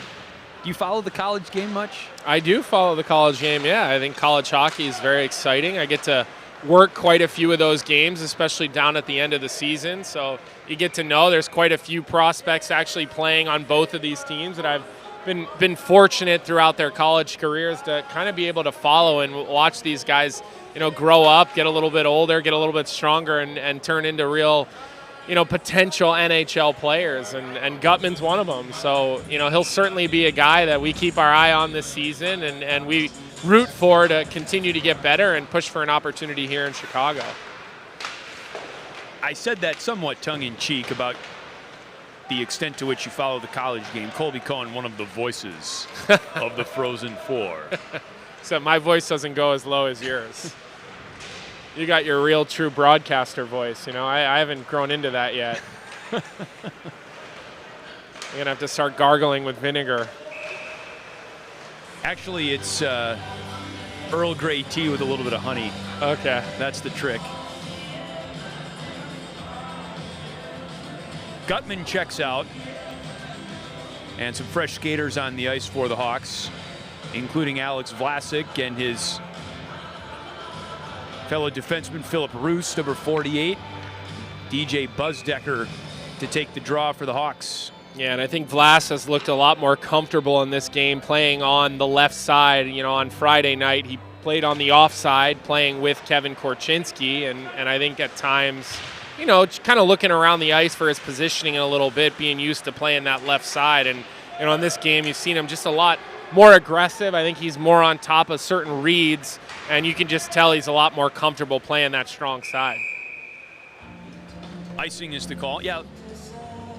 You look at right-handed defensemen, especially on this roster, Louis Crevier, and that could really be a role or a niche that he creates for himself, given the handedness of his shot. Well, that's a buzzword in the NHL. In Yeah. any executive hockey operations meeting, right-handed defenseman. If you're one of those, people get very excited. Eyes light up. Here's Vlasic on defense right now. I was probably drafted about 100 spots too high just because I was a right-handed defenseman. You know, I mean, that's the kind of stuff that happens. It creates some unrealistic expectations. But now, don't worry, you got a partner who's a right-handed defenseman, so you can be a lefty. That's good. I am a natural lefty, to be honest. I do right-handed, but no one ever bothered clocking my shot, and there's a reason for that. Did you learn how to skate this summer? I know we talked about that at development camp. No, that was one box left unchecked on my summer bucket list. I was watching Open Skate right before the Prospect Showcase here today at Fifth Third Arena. Thought about renting a pair of skates real quick, but next time. We'll have to take out some career-ending insurance on you just next time you go to skate. Well, I'm just waiting for you to call me up and invite me to come skate with you one day. I'm just waiting, sitting by the phone. I did go on the ice yesterday. I went on the ice with the Blackhawks Warriors. They had their first practice of the season. A great program that, you know, helping disabled veterans who play hockey and come together to have a chance at being on a team yet again. So I was on the ice yesterday. It was the first time in about 6 or 7 months. Didn't go so well. Well, that's a cause that's very near and dear to your heart, I know. Absolutely. We'll be following closely along with that group this season. You have to get him to a game again like you did last year. Oh, we will. Lots in store. More to come there. I'll be calling you, making you do plenty for them this year. Don't worry. It would be my pleasure. Here's Crevier. Snaps a pass off into the corner. Josiah Slavin, the captain, with the hit against the glass. In front, Slavin got tossed around a little bit on the feed from Del Mastro. Plenty of traffic in front. Puck eventually covered up by the netminder Thomas Millick. It was good deception up at the point. Lucas Reichel, he's able to bring his check all the way up. And, you know, as a forward, if you're going to bring coverage up to a defenseman, you better have a plan, right? Because the defenseman's standing there, they're flat-footed, but there's good communication up at the point between Reichel and Del Mastro. They run that little switch. Del Mastro pushes the puck towards the net, and Slavin is... Reichel with a shot, elbowed high into the air and dropped down by Crevier. Would you care to finish that point? No, I think I finished it. Okay.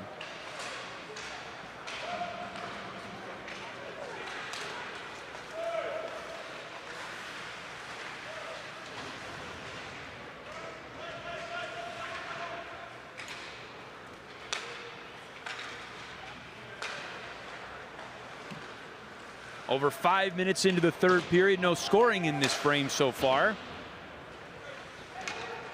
Blackhawks have sustained their level of play better than on Friday night in the showcase opener. They led 2-0 on Friday night after the first period. Injuries to Colton Dock, who's not playing today for the Blackhawks prospects with a concussion, and Lucas Reichel took the wind out of the Hawks' sails a little bit on Friday night. Today they've kept their foot on the gas. They lead 4-0, bolstered in large part by a 3-goal first period as the puck is iced. Yeah, Alex Vlasic showing off a little bit of wheels behind the net, isn't able to connect through the neutral zone. Our guy Ben Finkelstein going back for the puck for Minnesota. Yeah, Finkelstein's a good player. What kind of player? Well, he's a right-handed defenseman. So he's got that going for him. He's got a great last name, especially on a Sunday, with the NFL happening. Makes me think of a little Ace Ventura, Finkel and Einhorn. You basically just connect the two dots right there. Pet detective. Here's Vlasic, the native of Wilmette.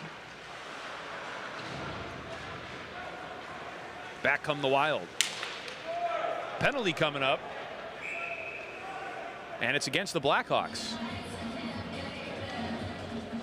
You know what I like there, though? I like again, and I said this earlier in the hockey game, Cole Gutman, he sees the defenseman up in the play, so he's back at the blue line covering for the defenseman. He's now done that 3 or 4 times, noticeably, where the Blackhawks had to defend a rush, and he was the one back defending the rush. So this is a guy who understands the defensive zone. I mean, he's coming back to the house, and then he's looking around, where do I need to sort out? And he sees his defenseman up and in the play, so he's got to cover for him. So you like the headiness of Cole Gutman. The Blackhawks penalty was called on number 29, Joseph Serpa. 2 minutes for high sticking. Time of the penalty, 6:01. Blackhawks penalty, Serpa. 2 minutes. Among other things, this game on Sunday has been a good exhibition of the Blackhawks penalty kill. On another one here, Slavin, Busdecker, Allen, and Korchinski, the defenseman for the Hawks.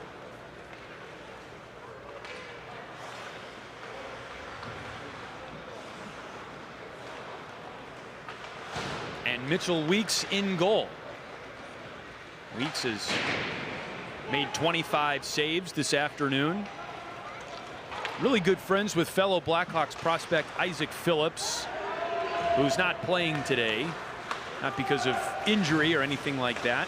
Just an opportunity for the coaching staff to see other players. And Weeks reached for that puck behind him, and an instant skirmish breaks out in 2 different places.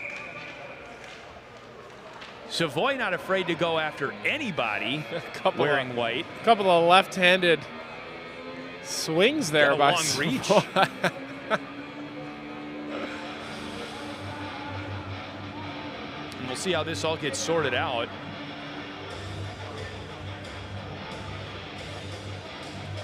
Savoy's still chirping a little bit. We'll see if there's any carryover here. Not to make too much of that characteristic, but I mean, don't you love having a guy like that in your locker room on the ice with you? I mean, that's as much a characteristic of a championship team as anything else, right? Well, especially a guy who can produce. Exactly. You look at the Blackhawks in the years that they were winning Stanley Cups, and you think about guys like Andrew Shaw, guys who produced offensively but were the first person to stick their face into a fight, use their face to block a shot, not afraid to take a hit to make a play. I mean, you build teams around skill and around players like that who can, help you win those games in those tight moments, Stanley Cup playoff types of atmosphere. The days of the bodyguard goon are over. To clarify, if you want to bring that kind of presence to the ice, you have to be able to produce as well. Weeks made a glove save, dropped the rebound down, and then covered it up as the net got knocked off. Well, unless you're talking about the broadcast booth, and then you need to make sure, that. Why do you think they keep me around here? Someone's got to protect you. Yeah, well, that's a different set of circumstances entirely. When all the fans are coming over to get your autograph after the period, somebody's got to run a little security for you around here. I've got a lot of protection. That was, a real focus, as you can imagine, speaking very sarcastically right now, of putting together the Blackhawks broadcast team. I need help, protection. It's good to have that. Well, if you ever look up Troy Murray's highlights, it's not too far or hard to find him sticking up for somebody. So when you walk into the other team's press box with Troy, I think you'll be all right. Shot blocked by Vlasic from Finkelstein. Pilar with a shot that's saved by Weeks. And this is starting to bear a resemblance to the third period and the conclusion on Friday night as well.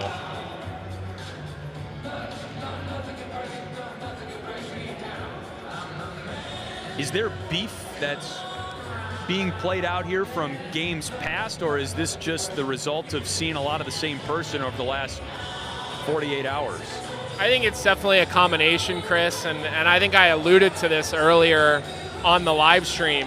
You know, traditionally these prospect games can be very physical and very chippy because you add in all the factors, these guys' first opportunity to wear the NHL sweater, the fact that they're playing in front of fans, and the fact that they're playing in front of the GM, the assistant GM, the head of player personnel, the player development. I mean, you know that everybody's watching you, and you are looking to make sure that you leave no stone unturned. And I think that's a little bit of what you're seeing. I don't think there's probably true beef between players, but I just think guys are looking to continually make a statement that they are not afraid to go to dirty areas and to do hard things in this game.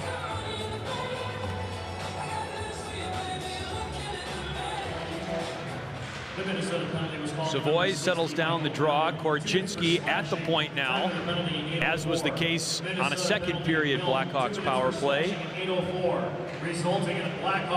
Reichel touched back and forth from Hayes, and the shot whizzes behind the net. Backed up by Korchinski. Savoy and Hayes, the two men in front. Hayes to Savoy. Loose puck, Korchinski. Reichel with the shot from the wing. Puck is still loose. Simon Johansson got blasted by the puck before it got to Milik, the goalie. It's good puck movement, Chris, around the top between Korchinski and Reichel especially, because you see that deception, and at the end there, Korchinski drops his shoulder just enough to bring a guy to him, and then he dishes the puck over to Reichel to give him that lane towards the net. So good puck movement here by this top unit of the prospects group. Sam Henges with a shot knocked away by Mitchell Weeks. Tepley left for Korchinski. Reichel picks it up at the line.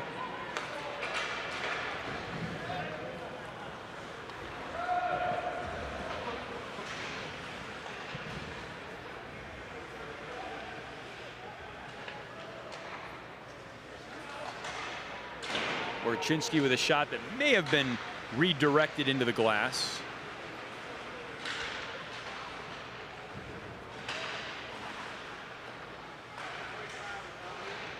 Tepley, shot, loose. Savoy with the rebound whack. Couple of saves by Milik. 35 seconds on the power play for the Hawks. Savoy down low, and the goal counts. It crossed the line. It rolled back over the line, but not before a goal was signaled. And Samuel Savoy has the 5th goal of the afternoon for the Blackhawks prospects. Well, I was just going to comment, Chris, that Savoy was taking an absolute beating in front of the net. I mean, the goaltender, the defenseman, multiple times he's having to fix his helmet just from kind of standing around the net and drawing all that attention. And you know, the puck moves around the top of this power play between Reichel and Korchinski, and I think Korchinski realized, look, 30 seconds left in the power play, we need to get a puck towards the net. So that's what he does. He takes a little bit of ice, puts that puck towards the net. I think that went off of Savoy's body. I don't think that thing went off of his stick. I'm not totally sure, but I do know that that thing deflected off of him before that rolled in and barely crossed over the line. And a good-looking power play goal, and it's 5-0 Hawks. That's where he loves to be, right in front of the net like that. Yeah, that Upon replay review, what do you see, Colby? It went off the back of his leg and trickled in between the goaltender's legs. So a good use of the body. Sometimes you don't need the stick if you're doing your job in front of the net.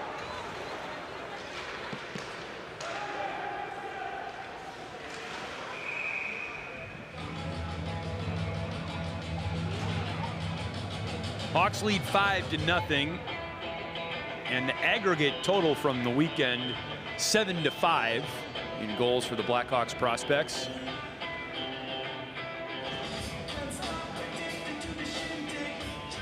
Buzdecker, Poor, and McKay, the 3 forwards right now with the puck in the offensive zone. Vlasic and Roos, the D pair.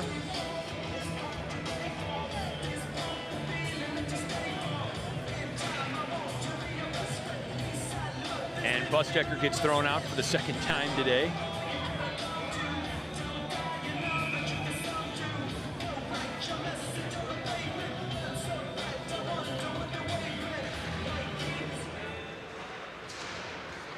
Blackhawks goal scored on the power play by number 67, Samuel Savoie. Assisted by number 55, Kevin Korchinski, and number 27, Lucas Reichel. 92. Blackhawks power play goal scored by Savoie, assisted Korchinski and Reichel at 9:32. That's certainly a stat line that I think Blackhawks fans can get excited about. No kidding. Savoie from Korchinski and Reichel. I mean, these are the guys that you wanted to see create offense, and they all go about it a little bit differently. You know, talking about how that goal goes in off of Savoie's legs, but you know, ultimately, that's what you look at, and that's what you want, and that's what you like to see. You make your own luck. I mean, no reason to apologize for that, for how that goal went in. In front, and another cover-up by Weeks.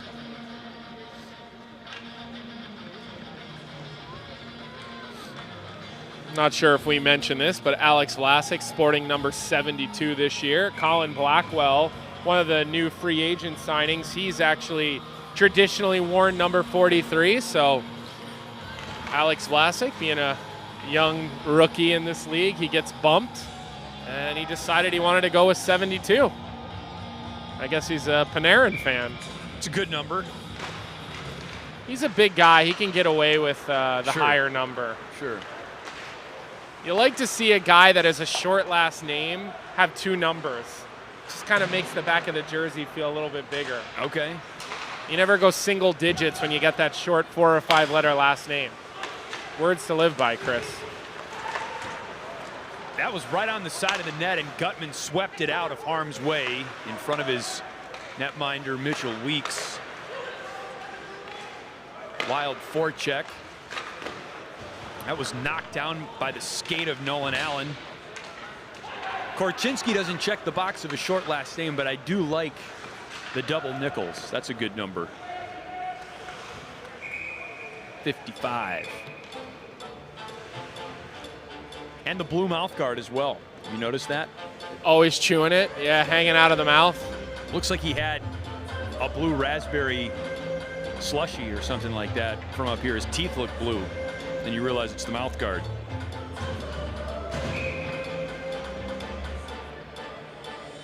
I wonder how long he'll stick with that, the mouth guard.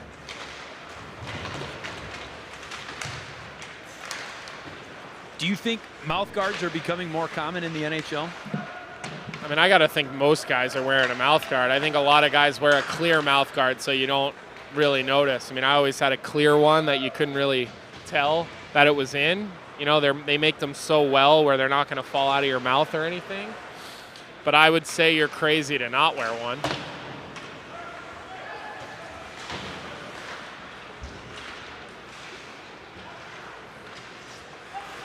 In terms of equipment, some of these guys talk about how they're wearing visors for the first time and how that's a bit of an adjustment from the cage if you're a college hockey player in particular.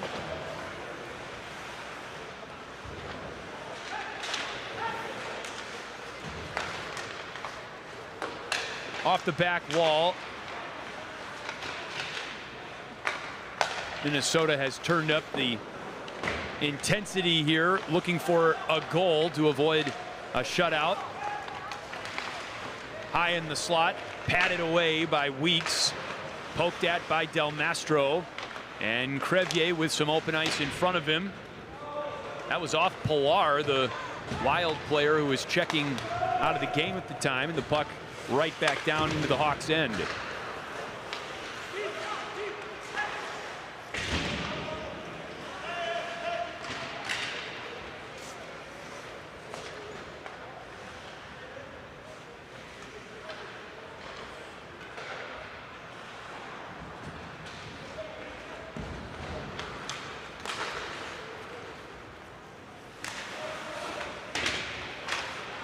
Gobbled up by Vlasic. Gutman and McKay in their own zone. Hawks change.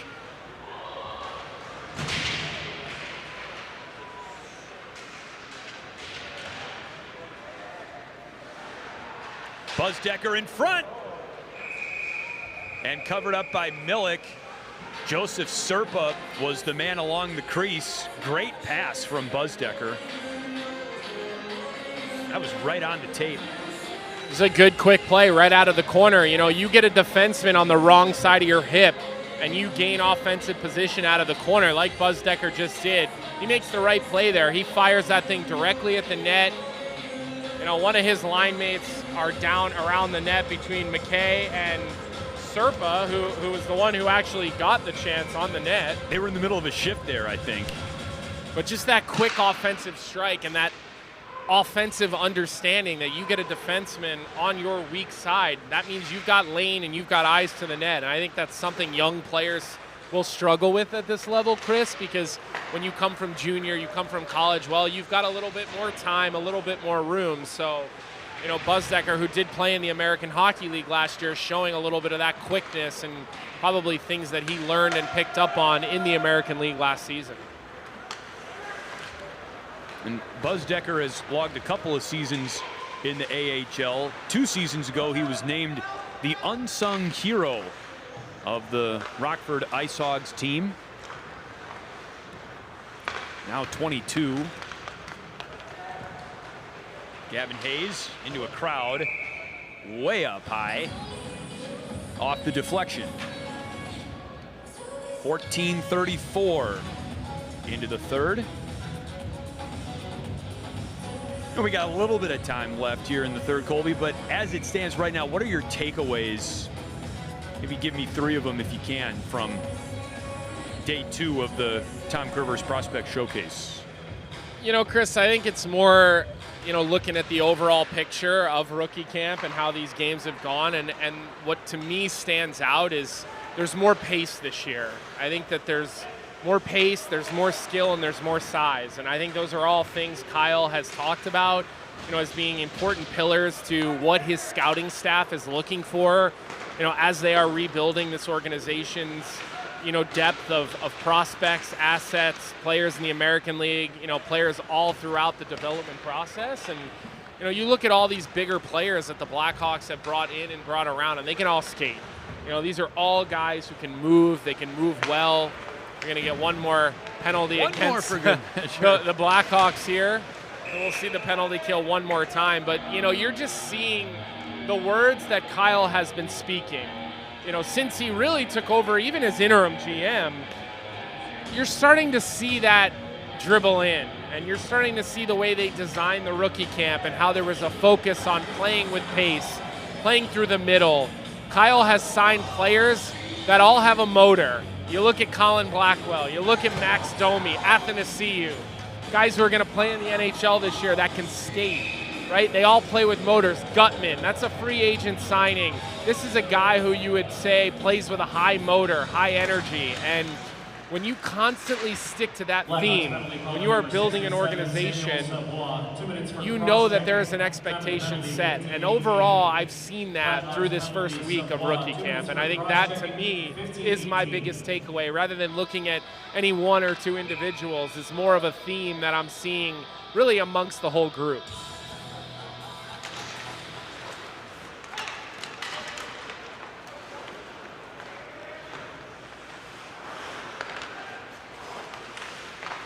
On the penalty kill for the Hawks, Roos and Vlasic, the defenseman, Buzdecker and Slavin, the captain, also on the ice. And Samuel Savoy in the penalty box. Given the way he plays, that could be a familiar spot for him. Nice stick work by Buzdecker to intercept that pass. He's got Slavin to his right. Slavin tries to pounce on the puck.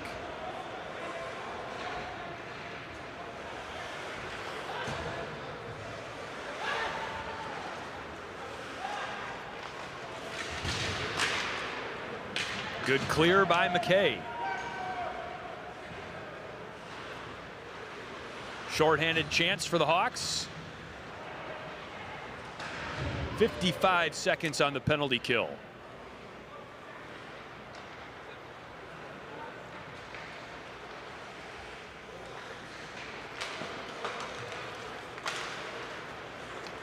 Sammy Walker with a shot and a save by Mitchell Weeks.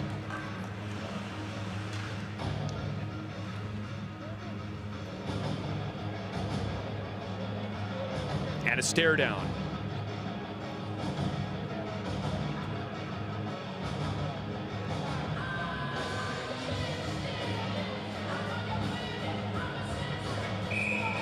Blackhawks rookies approaching 40 shots on goal. They're up to 39, 36 for the Minnesota Wild. So a lot of action for both goaltenders. Mitchell Weeks has had a good game in net for the Hawks. Hopefully they can stay tight in front of him.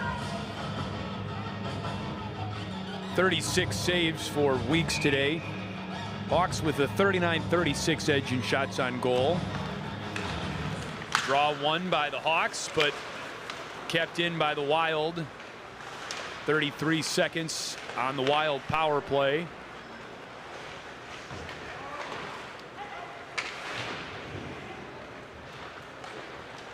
Gutman has it.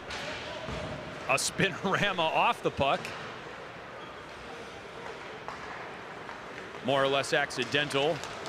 Sammy Walker weaves his way into traffic and ran into Alex Vlasic. He was pestered by Gutman as well. 5 seconds on the Savoy penalty for the Hawks. Elbowed down by Weeks, who's playing without a stick right now. That was a good save. That puck got deflected, so that was a nice pickup there by Weeks. He was able to track that all the way in and get that blocker up at the last second, because that thing had eyes, that shot from Finkelstein. Sides even now. What do you think the outlook is for the Wild, division rival of the Hawks? 4 games on the schedule between these two teams in the season upcoming, and a preseason game as well. A couple of preseason games, as a matter of fact. The Hawks and the Wild will play in Milwaukee as part of a Blackhawks home preseason game on October 2nd. And play the Wild again in Minnesota for a preseason tilt on October 6th. But this was a playoff team a season ago, Colby, and they did lose Kevin Fiala. Yeah. But they will have an entire season with Marc-Andre Fleury, a guy that we know and love from the time we got to spend with him last season. And I think they're going to be good. I think Bill Guerin's done a nice job. I think it's going to be a little more difficult this season. They've got some dead cap money from the Parise and the Suter buyouts that didn't hurt them quite as much last year. So a little bit less to work with. They weren't able to sign Fiala. They had to trade him. They did get some assets in return. I thought Bill Guerin did a nice job with that. So, you know, I would expect Minnesota to be a good team again. They're going to be big. They're going to be physical down the middle. I think they'll be very similar. Obviously, they did lose Fiala, who's an important player for them. But, you know, ultimately, I think Minnesota's going to be a tough team to play against all season. I think it's going to be a lot of the same of what we saw last season for them. Maybe not quite as good, but when you put Marc-Andre Fleury on a hockey team for an entire season where he's already comfortable having been there last year, you know, that guy can single-handedly win a hockey game for any team, let alone a good hockey team. So I think they'll be a good team. Tough division. Really, you'd call Minnesota the 3rd best team in the division right now, behind Colorado and St. Louis. Vlasic with Hayes in front.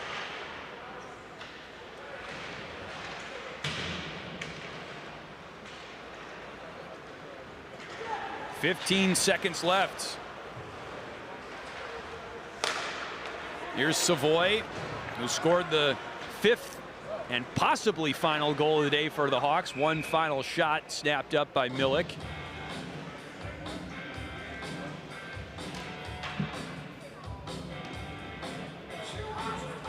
One step closer to puck drop on a new NHL season. Training camp starts this week. Preseason opener September 27th. All those practices open to the public. Yeah. So make sure you come down and watch the guys. I mean, the view and the vantage at Fifth Third Arena is incredible. It's incredible. Calling a game when we're this close is awesome. So for the fans to be able to come out here and be this close to the action, highly recommend it. This is a state-of-the-art venue, no doubt about it, and just down the street from the United Center. So a 5-0 win for the Blackhawks Prospects. in Game 2 of the Tom Curver's Prospect Showcase. And Colby, do we have confirmation? Are they doing 3 stars of the game? I can confirm, that they are doing 3 stars of this game. So let me ask you. Blackhawks insider Colby Cohen. Let me ask you before they announce it. Who would your 3 stars be? That's a good question. Well, all right, I'll give my 3rd star to Mitchell Weeks for the shutout. I'll give my 2nd star to Lucas Reichel, and I'll give my 1st star to Cole Gutman. Why not? I can't even give you my 3 stars because you just took all 3, so I just would agree with you on those. I mean, all kidding aside, lots to choose from. I mean, Kevin Korchinski had another good game, I thought, too. Savoy had a good day. Sam Savoy had a great game, you're right. Gavin Hayes was noticeable, and you know what? Nolan Ethan Allen Del played Mastro. well. I think all the Blackhawks prospects that you would have expected to show well really did show well, especially in this game. So we'll see who actually ends up. You know, maybe Hayes ends up with a star. He did have a goal. He was involved in a lot. But ultimately, Chris, I like your picks. Thank you. We'll see. Hopefully your picks are better than your fantasy football team. I haven't looked. Thank goodness for the Prospect Showcase here today to distract me from my miserable fantasy football team.